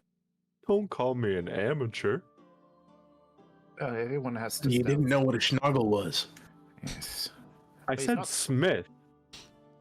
Nothing else. So your name He's is not a Honor, zoologist. Honor Smith. Can we call you that? Iron ore. Like the ore that's iron? Iron or Smith. Okay. Yeah, Ornar iron ore. Honor. I don't know. Okay. That's honor. I can't say these words. Yeah, you know the ore that's iron? Yes. Yeah, it's an iron ore. Iron or what? Me! I'm iron ore. Ornar iron ore. But yes, we are quite new in traveling, and especially in this small type of group. A few artisans and Chrome, what are we gonna You don't have a title yet. You want a title? We should give you one. I do not wish for a title. Well, then it's just Chrome and 2 artisans. And we have I'm not been to a rodeo yet. a rodeo. Okay, that's this is a strange place to look for a rodeo. This is a No, we haven't. That's the point. No, everywhere's a rodeo when I'm around. Where are you heading next? Well, I'm assuming we're going to go back to Illnerya. You seem very capable. Any chance we can tag along? Well, if we can get your friend to calm down enough to get in the back of a cart, be pulled by a horse. That's pretty much the distance that I at least have to have. Yep. Okay, because if not, I have some nice silk rope. We'll tie you up in the back, gag you, and you can enjoy the ride peacefully. That will He not might happen. enjoy that. Renatus, as you're that kind of is- looking that- around as this conversation is happening, you look up and you see waiting on the remains of this battle is a vulture, a scavenger of the dead. And as you look into its eyes, it flies off south towards the city, and you notice it's getting late. Okay, so let's quickly loot the bodies, get everything in the cart, let the vultures have what they have, and let's get back. Do we know who they were? Doesn't matter, they're dead. Okay.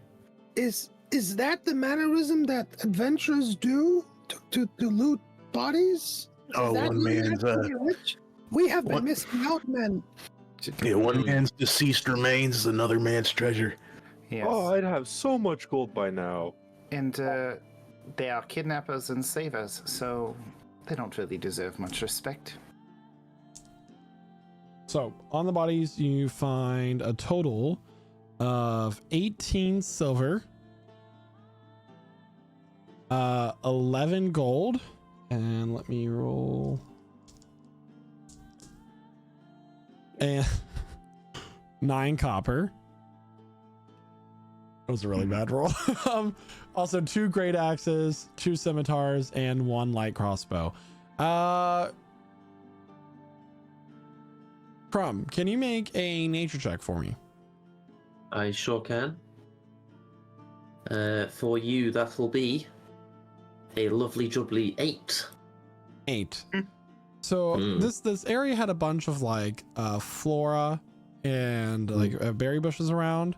And you notice that there's one bush that has these dark blackish purple very orb like berries, and you recognize these to be the Devil's Kiss, which is a berry that can be reduced down into a toxin if done correctly. Can anybody here create toxins or poisons as a specific berry over there, the Devil's Kiss? Well, Might be useful.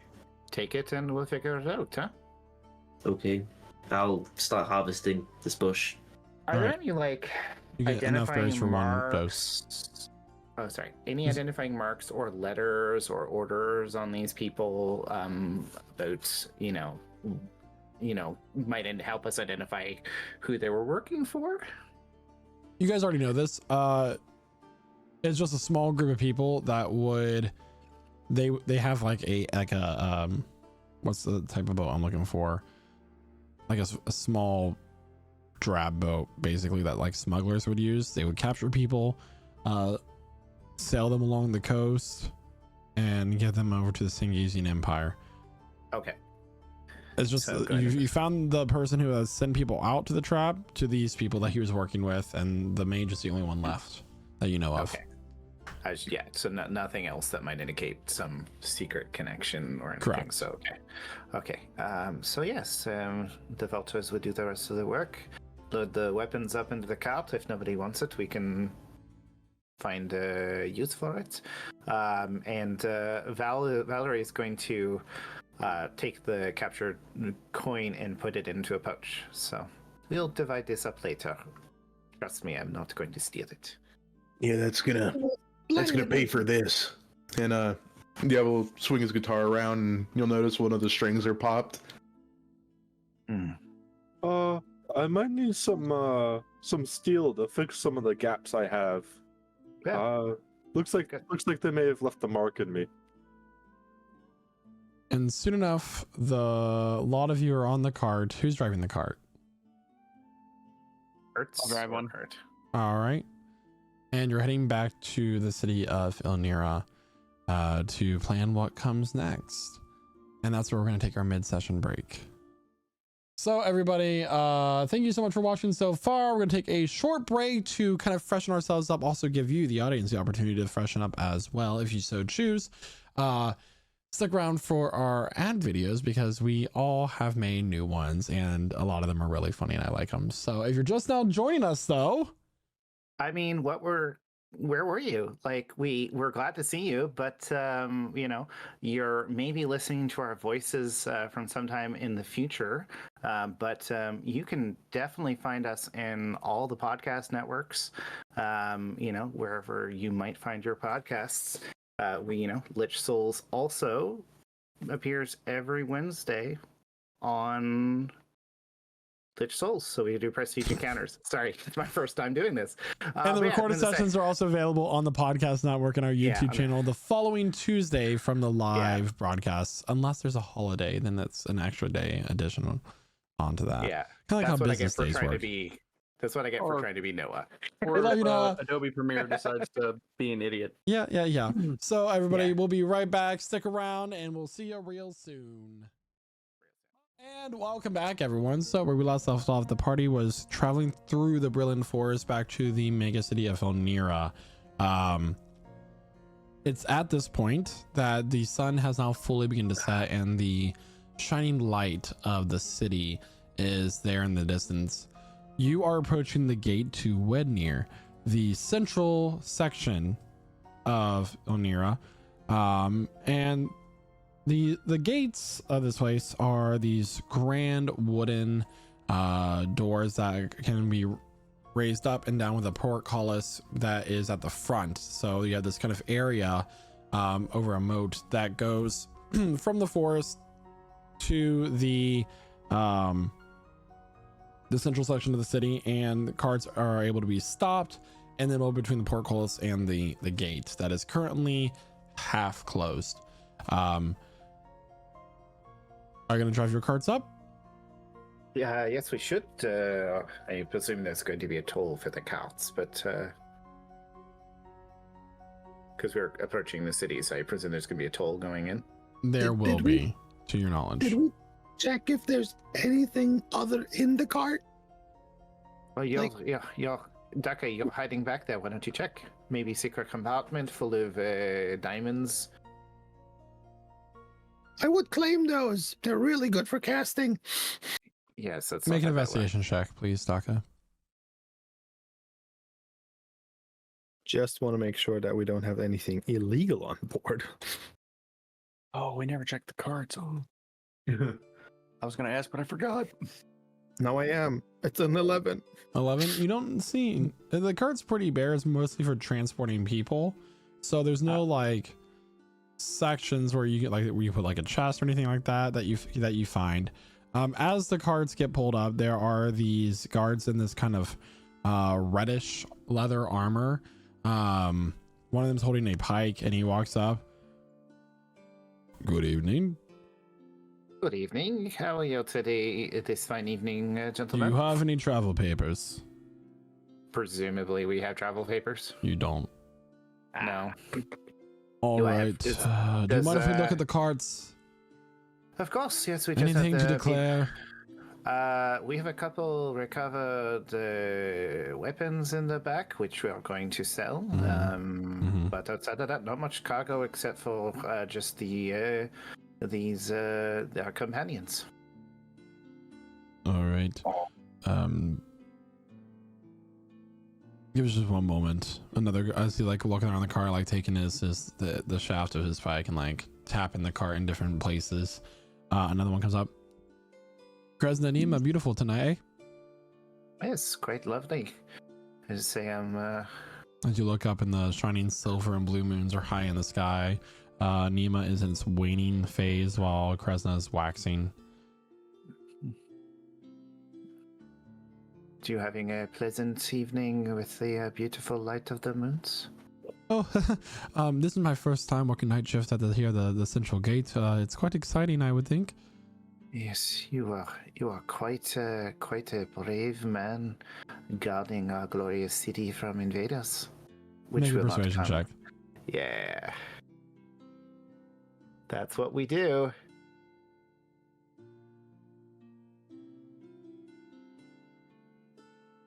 It's an 18. 18? Oh, golly gee. Well,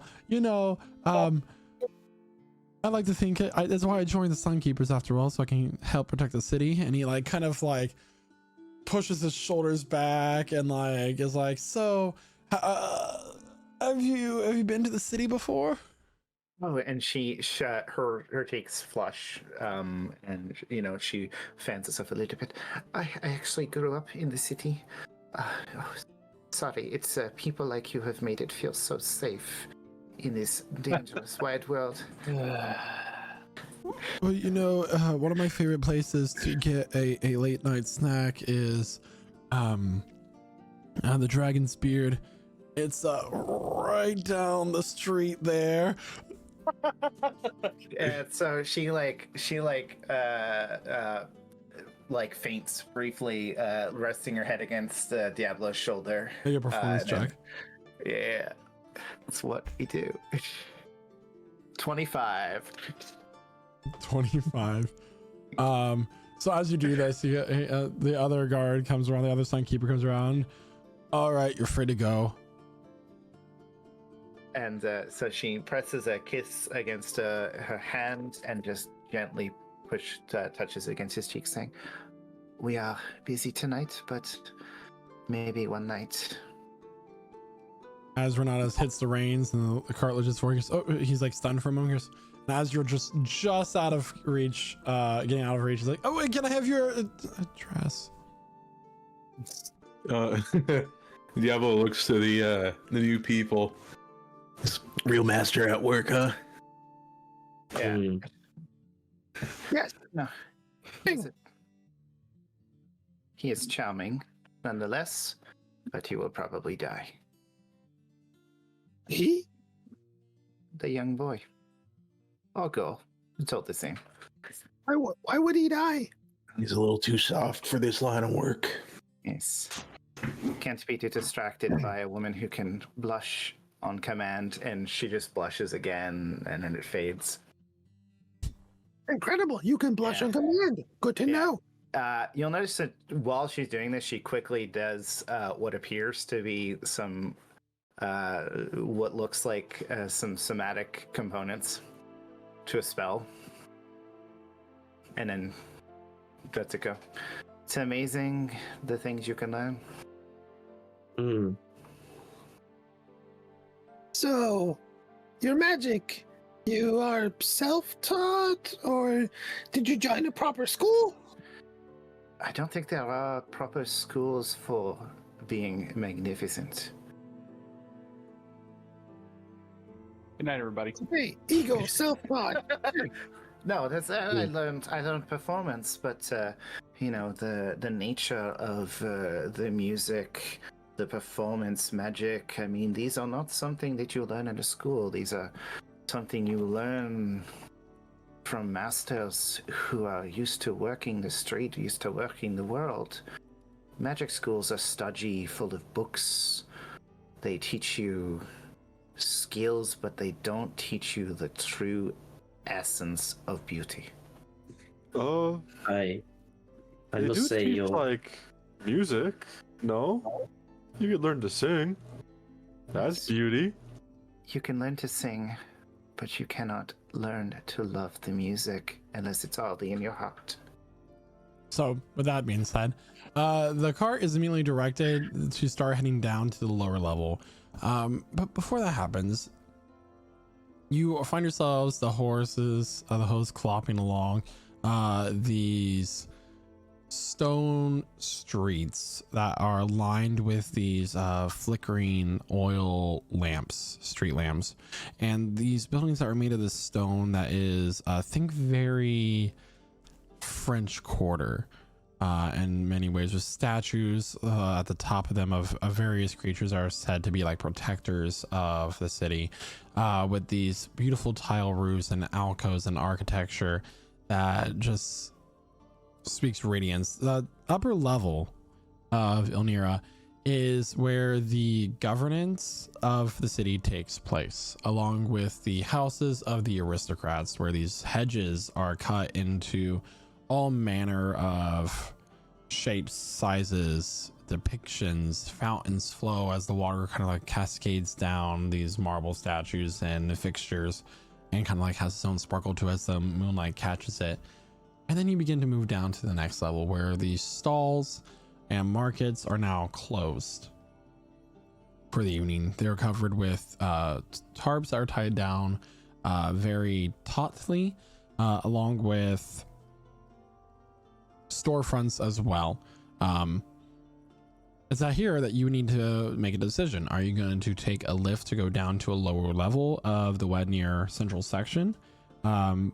Because the lift is one bit per person. And then if you live in a different part of the city, you need to each take the train, which is 1 sterling per person. We do have some bits in sterling on hand if we are looking to head back to our own locations, but we do have to deal with the cart and horse. I assume we're not going to keep them. Probably better to sell. I don't mind selling them. So, do you know any merchant that is still open at this time? Well, no. Any stable would still be open. Yes, and say these are fine workhorses, I assume. You look like the expert with that fancy eye. Make You a mean nature the check. weapon or the horses? I don't know. I'm not a merchant, nor a craftsman. What kind of check you wanted me to make? Nature check, please. Naturally. I will definitely turn around and like, Ornar, you want to like throw a look on this too? Like, help me out. Oh, if you think I'll help. Or no, Always. I stumble always love over your and, opinion on stuff. Does Orn make it a disadvantage? and accidentally cast guidance on him. okay. Accidentally. Nature check, please, with guidance. Oh, it's a 23. Plus a d4. 27. Good lord. These horses could sell for a couple tens of copper to the right stable. The cart's a little bit less. I'm not copper, I mean gold. But you know, you could get a fair price for them.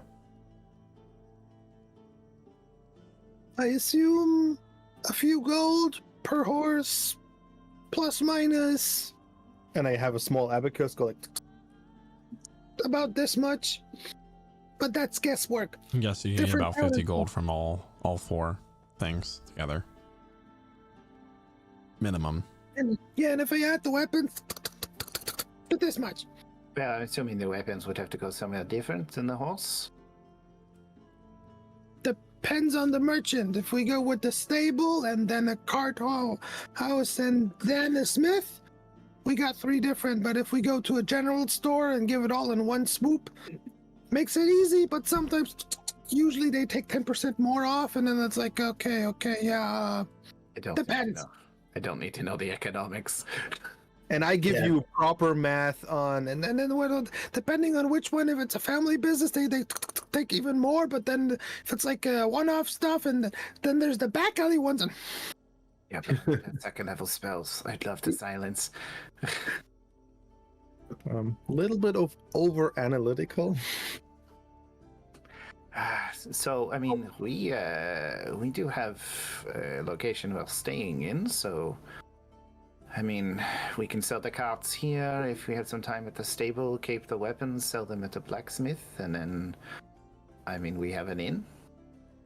more effort, more coin, definitely. That was the short version.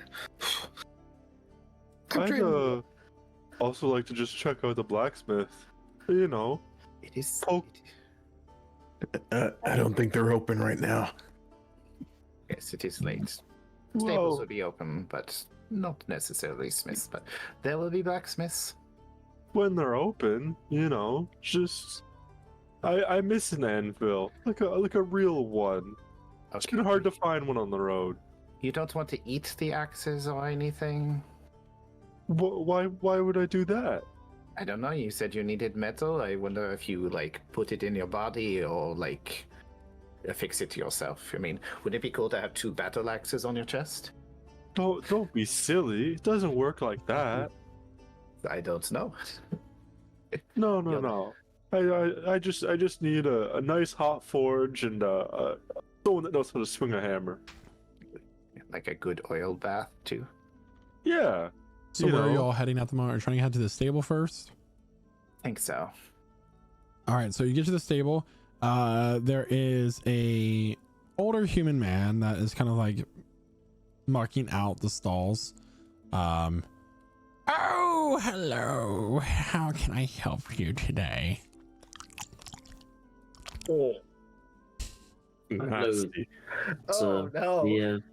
we have picked up some As he's like Some adjusting extra his teeth holsters. in his mouth. Oh, that was so perfect. It hurts my soul. Oh, some extra horses. Okay, yeah. well. Horses and carts. Oh, and Oh, cards. that's I not- could also look at those. Are you looking to sell them? if you don't mind. If I don't, what? Mind. What do I mind? As in, Well, you yes, mind please. We'd like to sell them. so- Okay. But how much were you looking to get for these? I'll Okay. look at Becca. I'll take out the abacus. How much? About I need a number. 50 You orals? said we can get 50 gold from them minimum.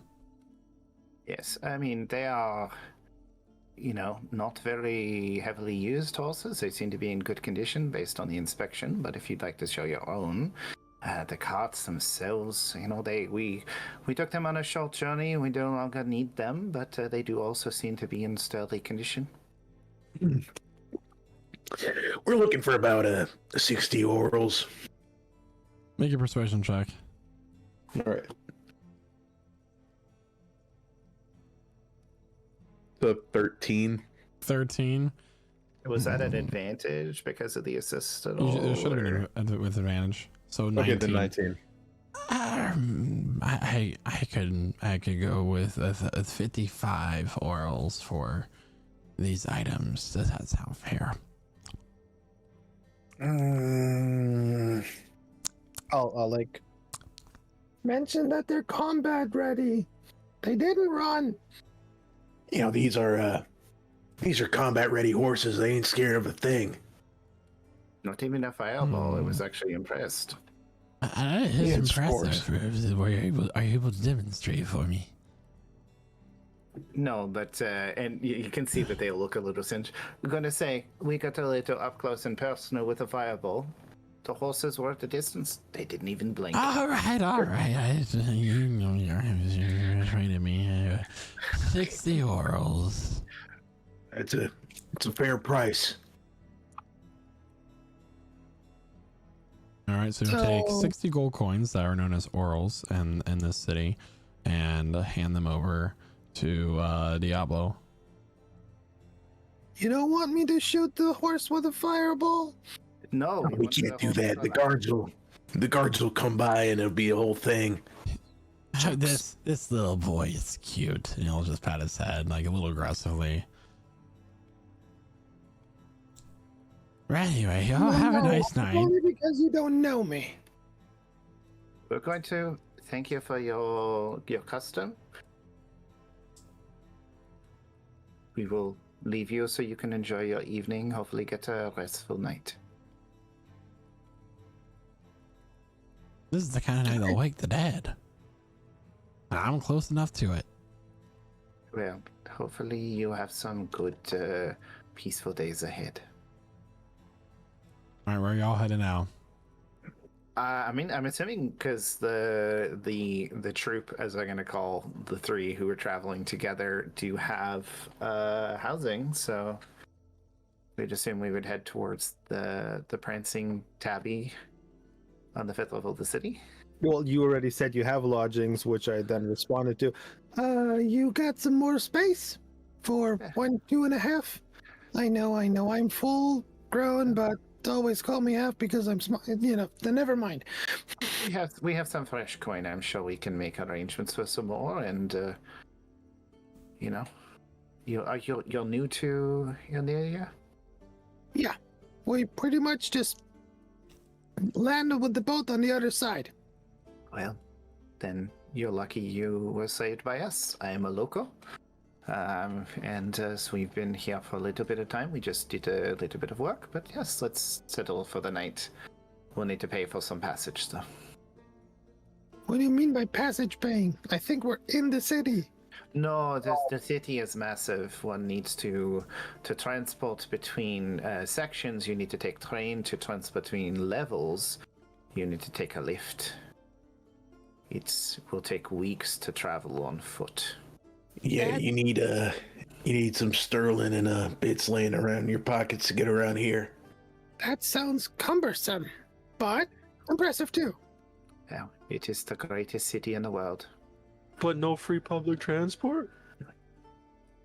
What is Nah. free? Not a very great city if you don't got at least a free wagon lying around. Yep, Bernard, you're right. Much like you, the city requires maintenance. Maintenance requires taxation.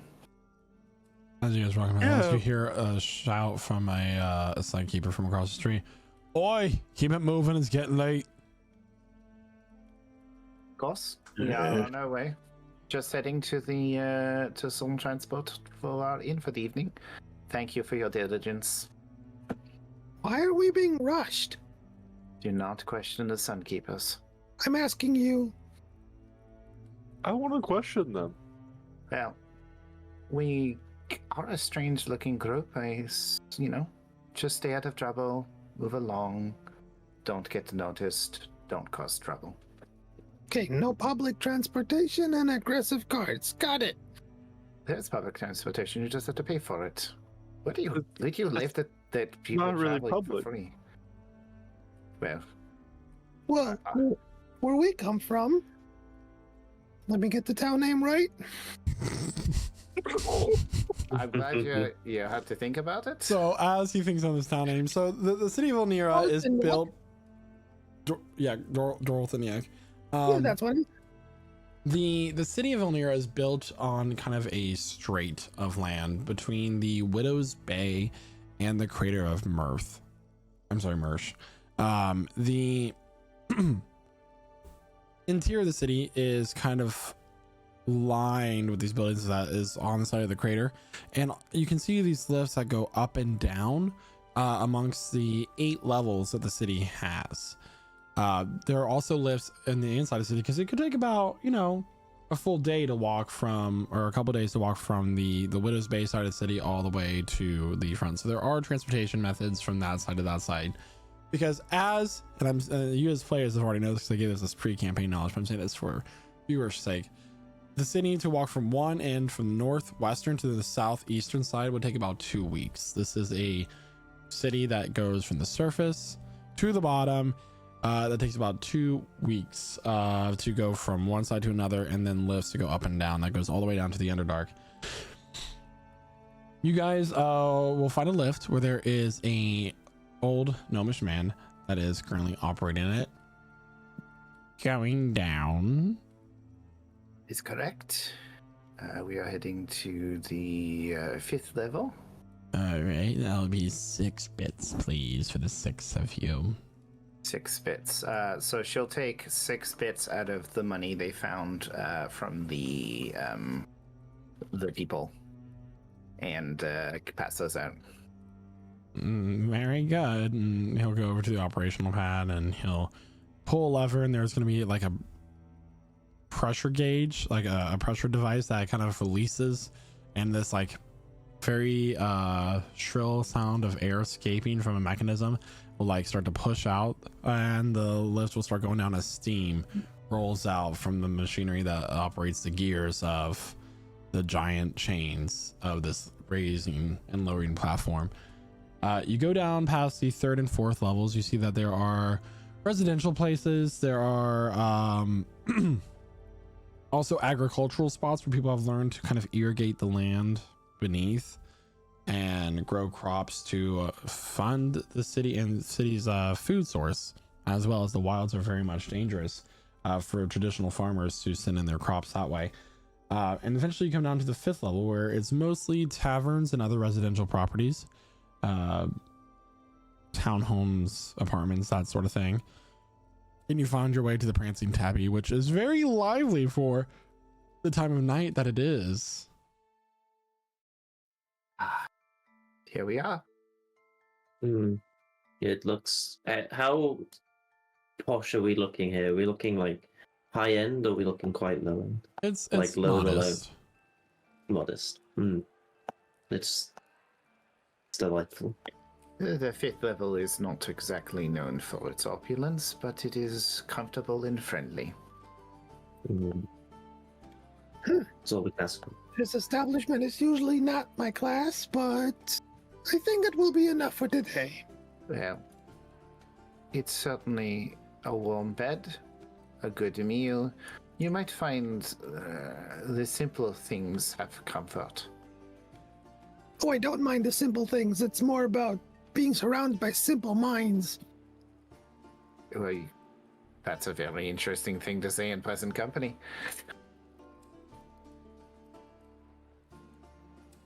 So as you walk through the door, you find that it is busy with people drinking for the evening, and people are getting a little rowdy tonight. There are people kind of like having various games of chance at different tables, drinking, and there is a middle-aged gnomish woman with her hair tied up in a bun, blonde, and it goes down to curls in the front, kind of like bustling between tables. She goes, "Oh, Valerie, there you are. I'm so worried about you." And she's gonna run over and like kind of like hug your leg. Yeah. Oh, And she, like, Diablo. Pats her on the shoulder. Marie, you're looking as beautiful as you were earlier. Oh, stop. You know that's not going to get you a free room again. And I say it's always worth a try. We brought some additional companions if you have another room for rent. Oh, absolutely. Well, you know that any friends of yours that are friends of mine, George! And this like drunken man's gonna sit up. You're out of the room! It's all taken care of, don't worry. Perfect, perfect. And yes, we had a very interesting evening. We saved these 3. Oh, goodness. You know that it is dangerous out there. You have to be careful, especially if you're new to the city. Very new, very new. And she leans down. The goblin looks like he might have a lot of money. but who knows? The goblin has great ears and is not rich. Well, you are a baron. What? Title does not come with money. Different place. You're very lucky that Caius was looking over you. You know, as travelers and such, and you're very fortunate to be saved from such a terrible situation. And I'm happy that you listened to what I was saying about the rumors I've been hearing about the people trading that's been going on around here. I'm happy you stopped it. Oh yeah, they didn't stand any chance. Yes. They did. Yeah. What is it? One of them escaped. Oh yeah. The others are feeding the vulture. In the blue flesh. Oh, they turned their life around and started feeding the wild animals. Sounds sweet and lovely. I'm so happy to hear that. In a way, yeah. I do love it when kindness overtakes people. Mary is a little naive with the ways of the world at times. Mm-hmm. She's like the happy-go-lucky mom. All right, well, come on over to the bar. I got some more news for you. Of course. You're comfortable sharing it with our new... Well, any friends of yours or a friend of mine? Of course. Diablo? As always, lead the way. All right, what's your poison of choice? Anything that'll numb this. And Diablo motions to his side that has like a fresh like slash in it. Oh, dearie me. No, let me go ahead and get something to hold on. She's gonna scrum to the back and come out. She's with a bandage, and she's just gonna like kind of start wrapping your side with the bandage. You don't have to do that, Mary. Oh, I'll put some dirt in it. It'll be she's gonna fine. slap your hand away. She does it very slowly. You see that there's 3 people over there. Which ones? She kind of like gestures to these people in a corner, kind of drinking to themselves and talking. They're wearing these dark purple robes, like this royal purple robe color, that seem to be shammily put together. Yeah, what about them? It's a group that's been popping up around the city. They call themselves the Watchers. They certainly seem to be watching something. I don't know what though. But you know, they mostly operate on the lower levels. They take in the poor, and they feed and shelter them. And then the ones that are more dedicated to the Grand Watcher, where are those? Okay. That's interesting. I don't really know what to do with that information as of right now, but thanks for the heads up. No problem. Just something I know about a new organization running up within the city. There's just something about them that gives me uneasy feelings, you know? I like how the robes look. Good color. Right. Anyway, what is your poison of choice? I got so many different types of drinks. That beautiful red that you had for me last time would be nice. Oh yes, the Malbec. I can get that for you, no problem. Of course, yes, Malbec. I love the sound. It rolls off the tongue. Cherry warm water, please. Do you need a booster seed? I don't mean offense. I'm sorry. Sorry, say that again, Dad. Do you need a booster seed? No, thank you. I'm fine. At least it's coming from a gnome. I mean, they probably have booster seats for the smaller It's not because species. you're well, it is because you're a goblin, but you're just short like me, and I'm just trying to be courteous and accommodating. Okay, I will try out. I will get on the chair. I can look over the top. You're right. This does feel a little bit humiliating. I will take the booster chair, please.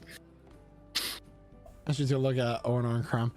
Oh dear, I've never seen ones that's quite as operational as you.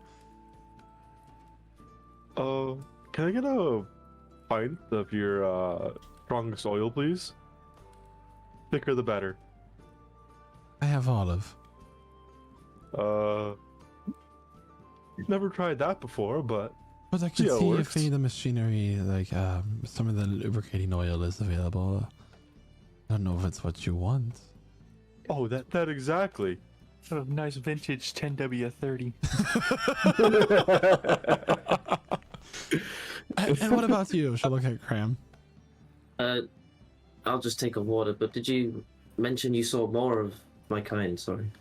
Oh, I mean, many automatons were around at one point, but you know, pre-calamity, they were quite abundant, and then you all sort of stopped operating when magic wasn't in the world. Well, have you seen any that look as old as me? No, I'm sorry. Okay. I wish I could help. That's I no do. worries. It's okay. Also, do you know how to create poison out of these? And he'll hold up the devil's tongue. Whoa, whoa, whoa, whoa, whoa, whoa! Not here, Cram. I've got to ask. I don't know what kind of woman you take me for. I don't know.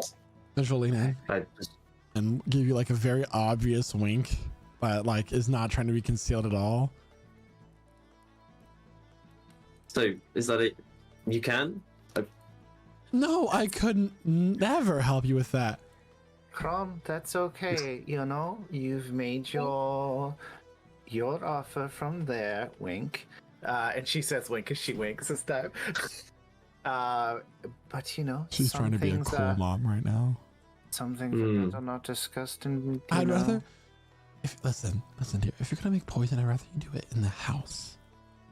I don't think creating poisons is it illegal in this place? It's just Oh yeah, you don't just make poison. Yeah, why not?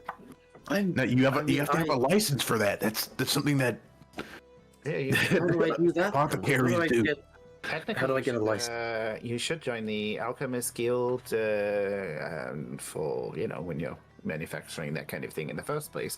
You don't want to miss out on your registration fees. There's licensing fees, Renatus, training. what would you like to drink, dear? Just an ale for me, please. Thank you. Of course. And she goes back and takes a moment and comes back and presents each of you with the drink of your choice.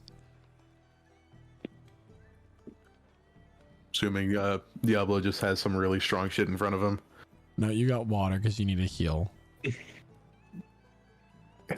It's like water with lemon. And herbal tea. You know, This engine oil looks extra thick. Perfect. I kind of pop it. Orner will pop his face mask up and just pour it inside. Oh, thank you, Mary. Diablo will drink some of the water, and I will note as you guys look at him as he lifts the glass to his mask, it kind of retracts a little bit, like where the teeth are, and opens. And he takes a sip through some scarred lips.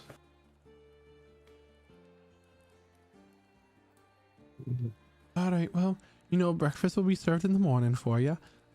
You're welcome to stay as long as you like. As long as you're paying, of course. Because this isn't a charity house. If there's anything I hear that's going on in the city, I'll let you know. it's wonderful. You're always helpful. Yes, but I'm sure the sergeant will want to see you in the morning regarding the people that you took care of. Of course, yes. They will certainly be helpful in our report. Oh, and don't forget the muffins I made for him this time. We will certainly And she remember blushes the a little muffins. bit. They looked so perfect. I'm so sorry we missed them last time. Muffins for the guards. Oh, Diablo drinks the rest of his water, and he goes and looks for a big guy that may be having fun with his friends.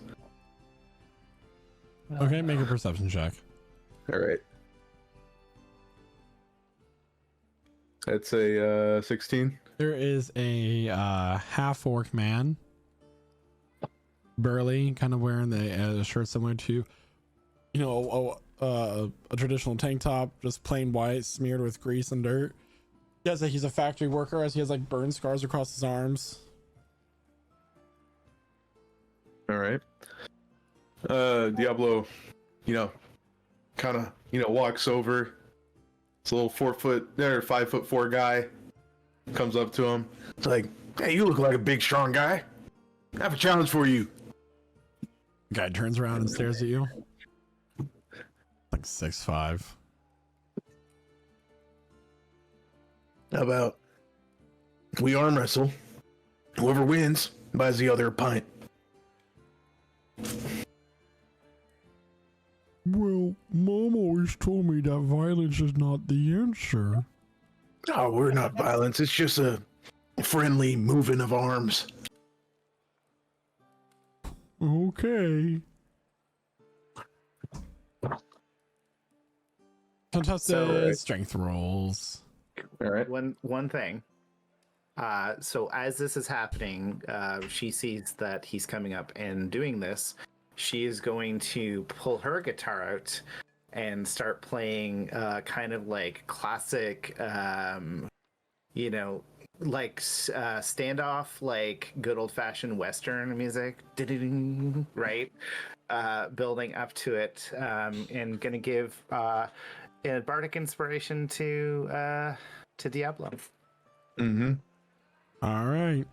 Ornar is just witnessing this whole thing, just gonna tap Diablo on the shoulder and I think you got this, buddy, and cast guidance on him. This is a little overkill, but sure. Diablo will put his arm out.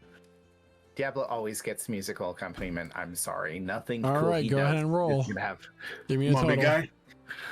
So it's bless is how much did you say? D4. D4 and then D6. Okay, cool. Yeah. All You can use right. D6 whenever you want. Okay, I'm gonna add the D4 and the D6 because that's the D4, that's the D6, so that's gonna 19. be a total 19. Yeah. He rolled a 2 plus 3, so 5. So as you go, it's like I'll describe this one. okay. Yeah. So they lock hands and Diablo's gonna make a show of this. He starts straining and everything. I'm assuming this guy's giving his might back, maybe. And Diablo's gonna start like, yeah, you're a big guy, yeah, shit. And then he's gonna slowly work his way back and just like raise an eyebrow at him, and then just like touch his hand to the table. Well, I guess you won fair and square. You know, There was how no about you keep interference on your skill at all that affected the outcome of this. So It I really owe did. you a None of pint. it mattered. yeah, you keep that pint, buddy. That was fun. Okay, I guess the embarrassment was enough for you. Hey, I mean, Diablo was trying to sell, so he was trying to make that seem believable. Yeah, and It as was- it's it was going, believable. like the music is like building up to like a pitch with the guitar as he's like failing. There's a little bit of tension, and then it ends with like the perfect as he puts his hand down. Valerie puts her guitar away. She's just doing her job. Her job is Yep. to hype him up. So, I will say that there's nothing else to really do for this evening. So you all may go ahead and go to your rooms and take a long rest for the evening and wake up in the morning feeling refreshed and ready to continue on with your day. All right. You wake up to the smells of food and beverage being prepared down below as the tavern is not nearly as busy as it was the night before.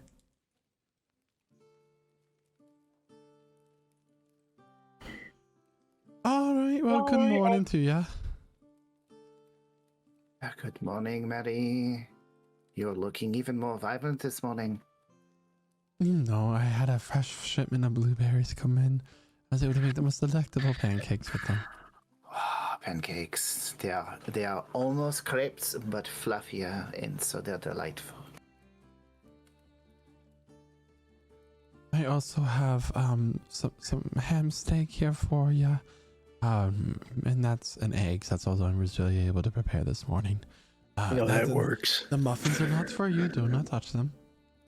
Yes, she looks at the three new people with kind of an icy glare for a second. Do not touch the muffins.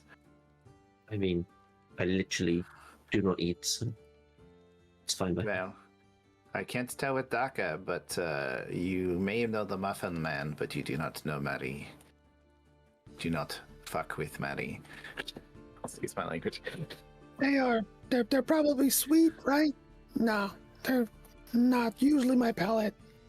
I prefer the sour ones. Sour muffins? What? In what way? Oh, you bake muffins and don't use sugar, and then on top you got some citrus glaze, or instead of water, just a little bit of vinegar. Like you get it. Fascinating. Put some sour raspberries in there. Well, what about if we put some of Crom's special berries on a muffin sometime? Speaking of them, where can I get one of these licenses from? Well, you'd have to go to the second level and go to the guild and apply for a license to join the guild. I think last I checked, the fee was about 300 gold. Oh, wow. That's What's really about interesting. the public library? That's awesome. 300. Okay. We don't have one of those. You are a massive city and don't have a public library? Well, it is a really big city. I can't possibly know of everything, but I don't think we have one of those. I know that there is a library in the Mages Guild. Yeah, we ain't got no libraries down here. So don't there's a great number of books. I mean, in my house we had a fascinating library in my home, but that was more of a personal library for my family. You have got to something in remember that- demonology? Sorry? You got something in your personal library on demonology? Does she? Make a history check for me. Yeah, I was trying to remember. I mean, she would lie anyways, but 17. To your knowledge, you would not. No, I don't think I ever. I mean, it seems like a strange subject to read up on demonology. I mean, demons don't really walk this world anymore. Those books are more theoretical. Yeah, let me replug that. I don't know why. Is it, we talked about demonology and it made you disappear. Did you cast invisibility? I am Daka now. Yeah. Can you do the Daka voice for us, please? No. Okay. Next campaign, if he's an NPC, I will. Yeah, that's where you have like a voice mod. But no, nothing on demonology. I mean, a little couple of religious texts, but I think nothing significant, more theoretical, the history of the world. You know, things like that. Oh. The fall of Zolna and Skade, and the gods rising from their death, things like that. Bunch of nerdy mumbo jumbo, basically. Precisely. Books on forging and how to forge better weapons? I No, think we that just I know gave- that you could find in Rubaelon. For the Master Smiths of Solveria. So those are who I have to talk to. Yeah, we have Good plenty of to smiths know. here that are capable. Let's see if our wizard and smithing license actually apply here. I need a license to smith? You have one. Oh, that's what that was. Yep, that's what that was.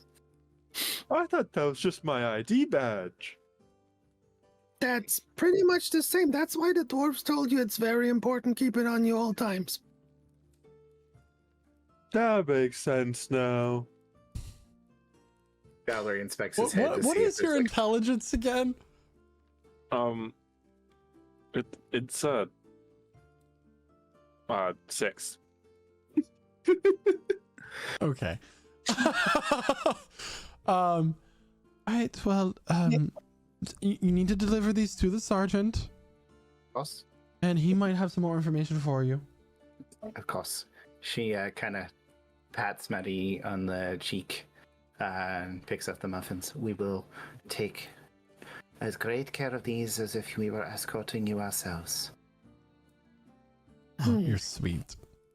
And Crumb, Mm-hmm.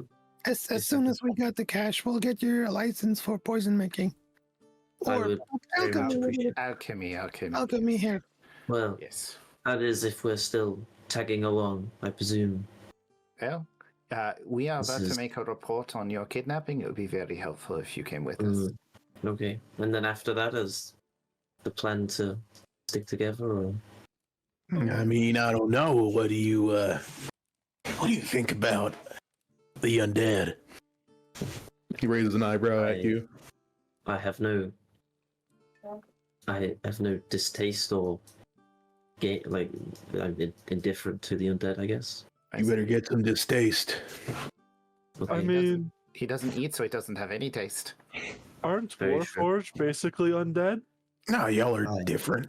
Yeah, but like we don't age and don't die. You Yeah, but are it's very different. much alive. Becca, was I dead when you found me? You were inert. So you're undead. No. I don't think it's really nice to call him that, Deca. Wait, Well, who did seems I like call before what? me. You called him an inert. Inert. That's a type of being. You can be inert. That means you're not moving much, and Yeah. you're on the stop. I thought his being was Warforged, like me. And if you meant I call him a nerd, then it's very polite because he is a nerd. I was going to say, technically, he's made of plants, so every part of him is always growing and moving, yeah? That's what I meant. They are both pretty much alive.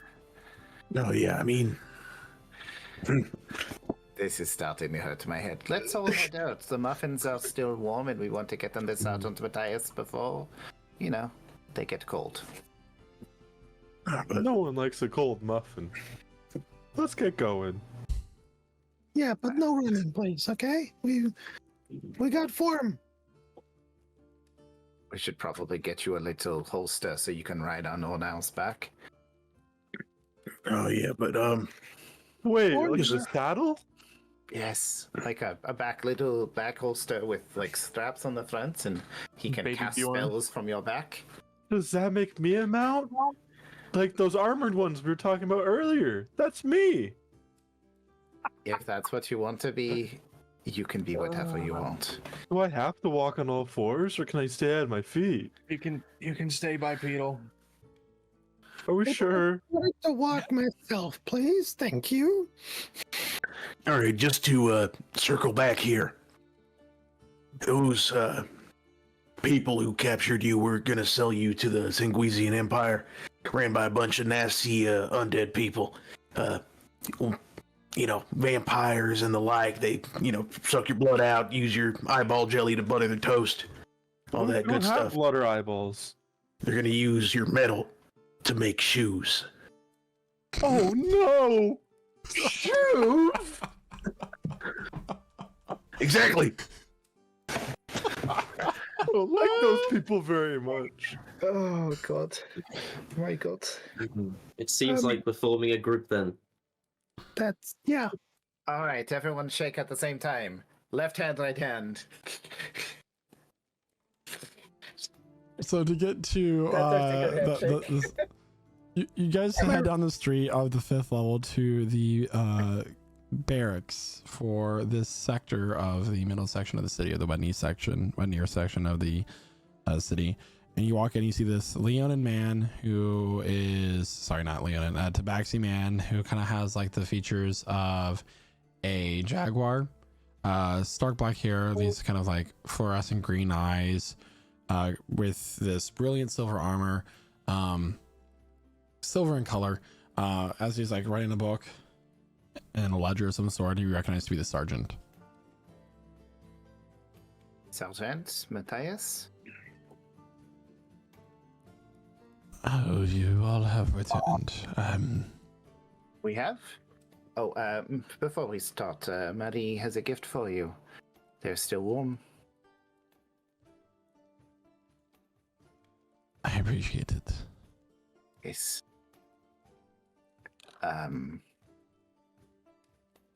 So, as you, as was suggested, there was a kidnapping ring.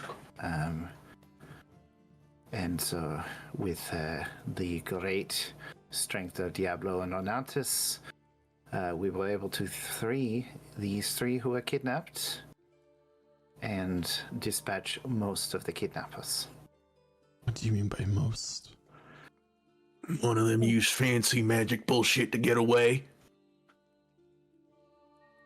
I see. Well, no matter, that will put them at bay for quite some time. I do have another issue at the moment. Of course.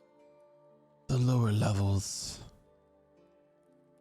of the city. I've had a little bit of trouble with these purple cloaked figures. Chasing off. Yes, chasing off the Sun Keepers. Chasing off the Sunkeepers. That's unusual. They have a bit of a rebellious nature, I assume, where they're gathering the small folk.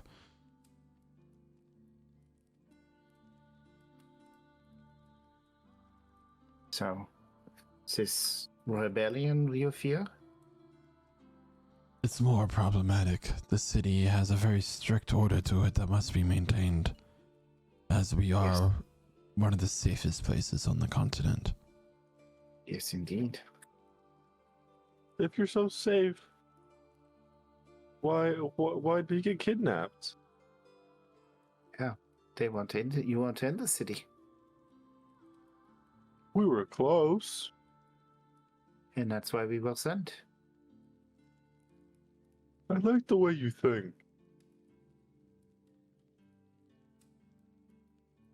Anyway, on the level below on Cog Bottom, it's quite annoying.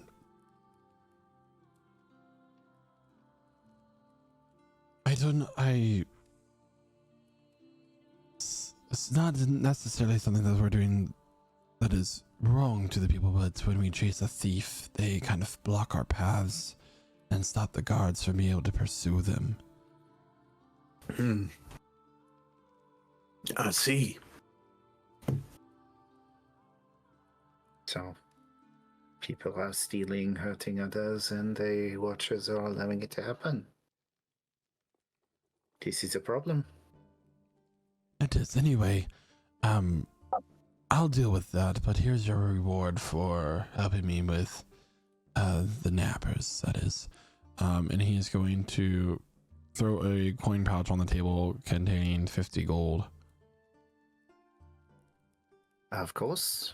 Valerie picks it up and touches it to her belt for now. That is very generous. It was a good deed, but of course, as they say, orals make the world go round. They always do. There's a few other things I've heard that if you're looking for money that you might be able to find work in. I know that there's an expedition to the ruins in the bottom of the cavern. You might be able to scour some artifacts from the old Drow kingdom that the city is built on. There's also issues with monsters in the mines that you can go and take care of as well. And then I heard a merchant is looking for a escort to Rebellion to the south, although that would be quite a long journey. It would be. Just looking at the others. I'm not sure if I speak for everybody, but at least me and my compatriots definitely are interested in the ancient lore. You're talking Yes. about delving deep into the Drow Kingdom, looking for artifacts. That would be very much appreciated. Yes. Interesting. I didn't take you for dwellers, but it is a type of work, I believe. Yeah, I mean, I sparkle better in the sun, but money's money, right? Well, the monsters in the mines are problematic as well. Do we have any report on what kind of monsters, or just the usual clearing those things that crawl from the dark? The usual. The usual. Good. Thank you. We will take these under advisement. Of course, I'm sure there's other work that you would be able to find outside what I have heard of. I wish I could be more help, but technically I'm not supposed to be offering you any jobs. Well, we are just happy to help the Sun Keepers maintain peace and safety. You've been very helpful.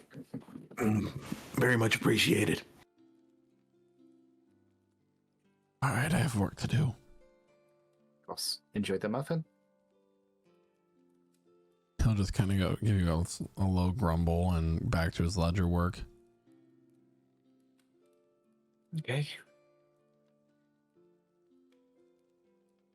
So, gentlemen, as we walk out, we have a couple decisions to make. Do we stick together, and do we still want to sell those weapons? I suggest both. I agree. I think there is safety in numbers. With you three more, that means more numbers. That is easy math. Yes, 6 is better than 3, though. Mhm. You do need to be prepared that Diablo is the show. Perfect. That's me easier hide. So, we will occasionally, if we are on the road, need to make appearances, and you will need to be prepared because the way he fights is brilliant, but if you get in the way, you will get the big fan. I will get a big fan. So she kind of like has her little fan out. She goes, "Yes, the little fan, the big Oh, fan." you mean quite literally? Okay. Yes, that's okay. I won't actually hurt you. It's more of a metaphor. Please don't do that. That confuses Ornar. What are metaphors? See? That was the thing with the pictures. The book with the Talking- pictures? Talking language in picture form, which you usually have to interpret, which is not really good for you. So let's go with the literally stuff. She has a bigger fan. Yes, which I can't show. You saw it in the fight. It was the one with the shiny bits on the end that make people bleed. I don't understand books that aren't blueprints. Now, speaking of metaphors, this fella right here is a few bricks shy of a load, if you get my drift. So to say, was he missing any parts when you found him? Wait, He's just very specialized in smithing and all that. If you put him a book with blueprints on all kinds of mechanical stuff, you should see him and hear him rattling. That's impressive. wait, when we start talking about houses and bricks? Don't worry about it. But I want to see the blueprints for the house. Maybe I No, can I don't- optimize the layout. I left him, As soon as we have access to the library. He left the blueprints in his other mask. yeah, I've done that before. yeah, of course. Yeah,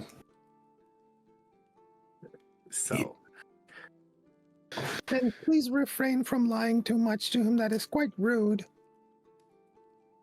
he Where, wants me to where, not. where are y'all heading right now? I'm assuming we're going to a blacksmith to sell whichever of the weapons that we have left. Okay. Yes, please. By the Good way, the anything I'm keeping is going into the party account. Just so. Yeah, we're making it easy right now. Yeah. Right away. Yeah. So you find a smith that's ran by a half-elven woman who is currently working away at the forge. She seems to be making some kind of spoke or gear for a piece of machinery. She turns around. Hello, can I help you? We have some weapons to sell. Okay, well, what do you have to offer? We have two of the finest great axes in the land, two mint condition scimitars, and one expertly crafted light crossbow.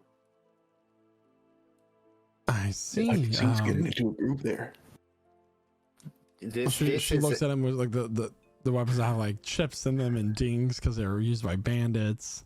Not the greatest. They didn't hit you very much. Well, for the two great swords together, I can offer you maybe 50 orals.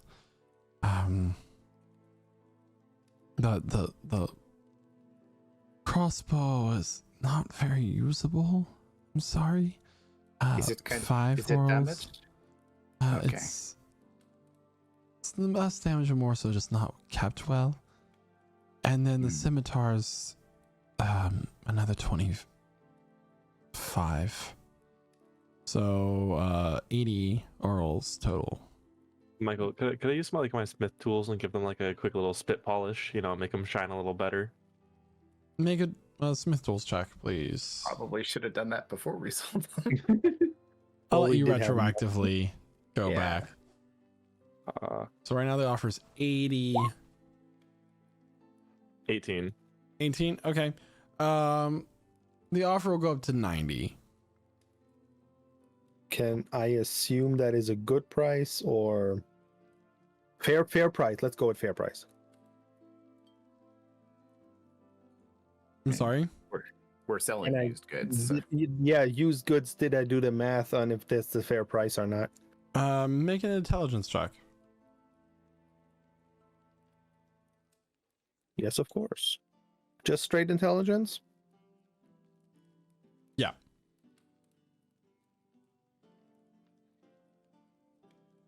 That's a 24. 24. Okay. Yeah, that seems to be a fair price, especially with the condition that the weapons are in. So I'll stand with the abacus there. Look at you guys. Yes. Of course, yes, that seems like a fair price.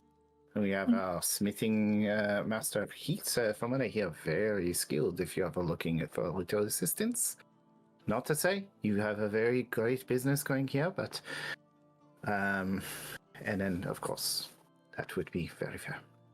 You know, I'm just saying, you can advertise that X there as one that nicked the side of Diablo Dorado.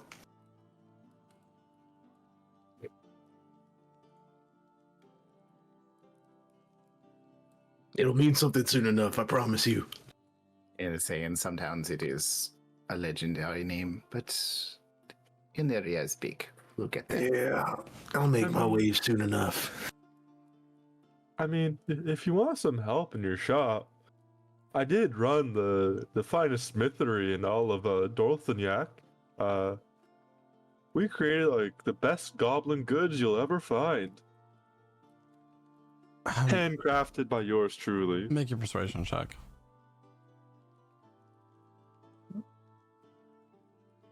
It's like an anti-shopping episode. That's a 2? It's just going to be 90 orals for the weapons. That works. Even with advantage, it would have been a 4. So Yes. Of course.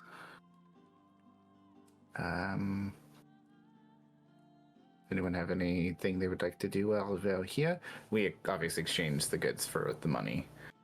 Yep. Oh yeah, could we just confirm that his badge of being a smith is actually accountable here? Oh yeah, apparently this is my smithing badge. Is this any good here?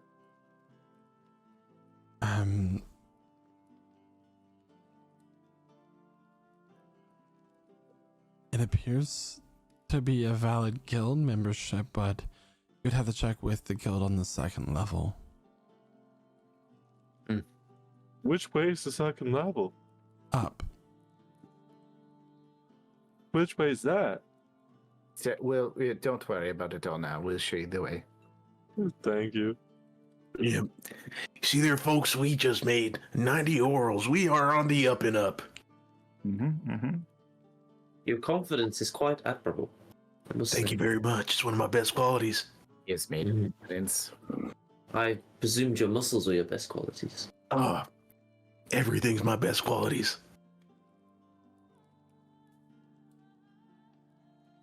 So I'll just like step it back, look at Sir Renatus, go like, So, you're the quiet type?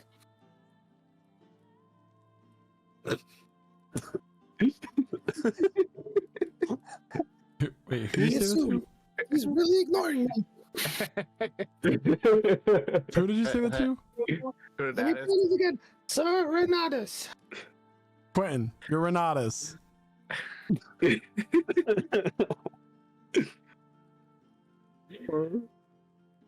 Was I too quiet? Should I speak up next time? You do have a gentle voice. You do. Just a little bit.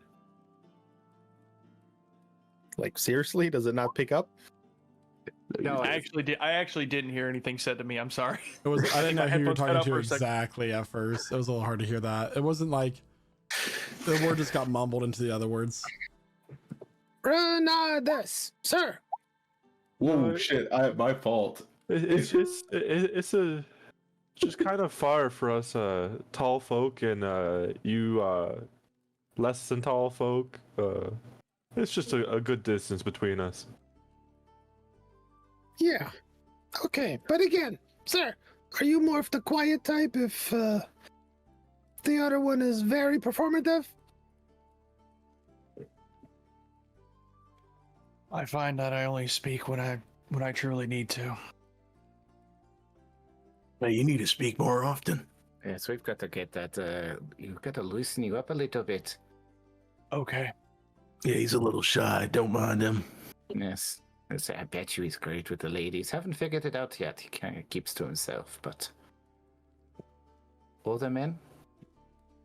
I would say he looks good, but I am not sure about that. Different species in that. Yeah, he's a little grey, but I just assume that's a rough childhood. No, Yes, you're something all like not green enough for me. Yeah, I mean, everybody has There's a lot different of views of Yeah. conventional beauty and all that, but we don't need to get into that right now. I mean, I've never seen a female of our kind, Crom.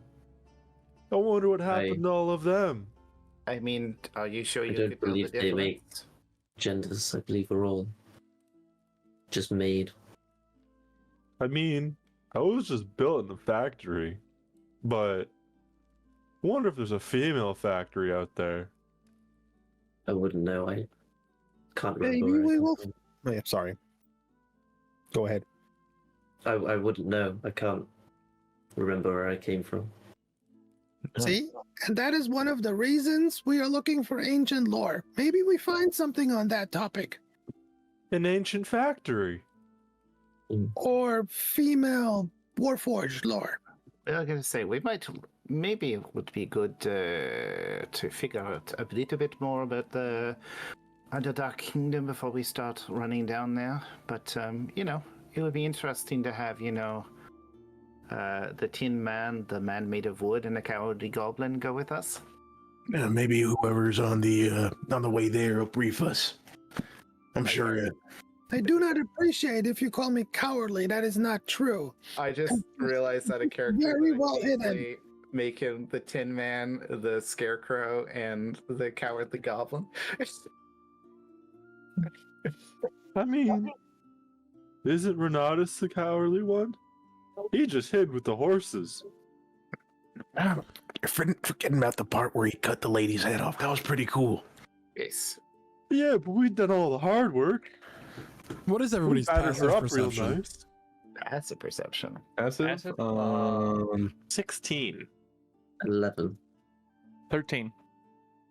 Where is Everybody's. that? Okay, wait. Does anybody have where higher is- than 16? Where is No. that on these sheets? Sorry, I'm not used Right underneath the skills. Yeah, 11. 12. 12.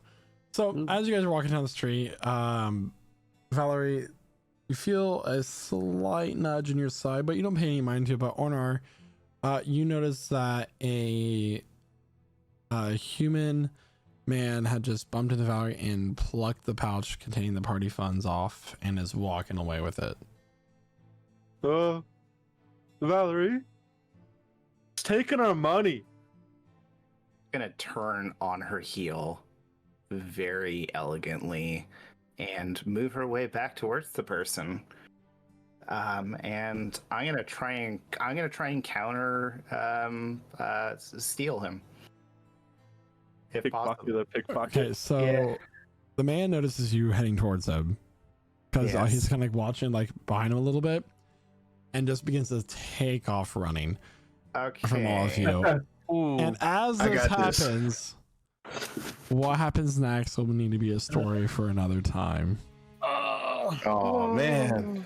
We spent all that So, money shopping, everybody, selling goods. that is where we're going to end tonight's session, the premiere of campaign 3, before we get too far into things for tonight. Wow. The artwork is absolutely amazing for this campaign. The character arts, the overlay, the new emotes, everything. So a personal thank you to all the artists who put in the work to this campaign, including the music as well. That's also the art of the campaign. So fantastic job. Thank you to everybody who tuned in tonight. We had upwards of 20 viewers tonight, so that was fantastic as well. We appreciate all of you. And I'm gonna go ahead and pass it on over to Jeremiah, who plays Diablo, our tiefling monk. Yeah, wonderful first session, everybody. I'm happy to see everybody's characters at play. I did not expect Ornar to sound like that, I will be honest. But yeah, everybody's still settling into their characters, but I'm liking what I'm seeing so far. I am very pleased with Daka's voice. It's very, very nice. I can tell that you practice it. Thank you. But yeah, I'm super excited to see where this goes. We're at the fresh new beginnings of a new campaign, everybody. No more level 16 characters that we were playing with. We're back to square 3, I guess.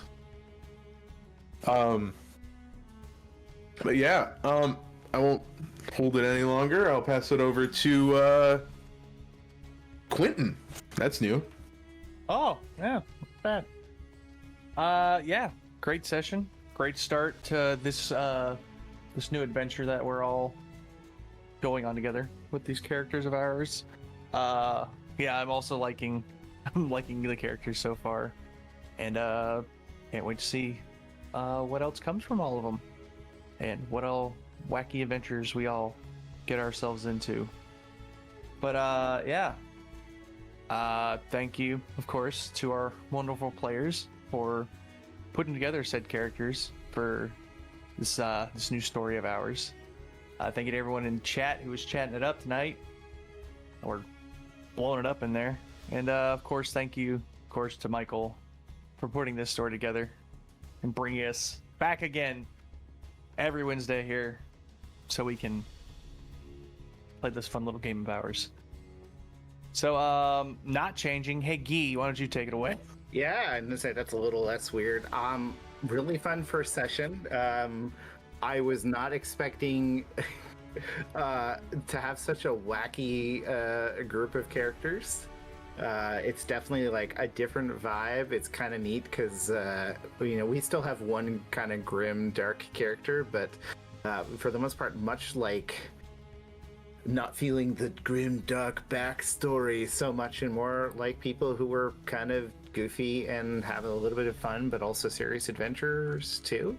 So it's like a whole different vibe. Like I think this is one of the funniest like me as a player session had with like Killian killing it with Daka and Caleb completely throwing my brain out with Ornar, and Jeremiah with Diablo just being awesome, and Kromgaku's got his own fun energy too.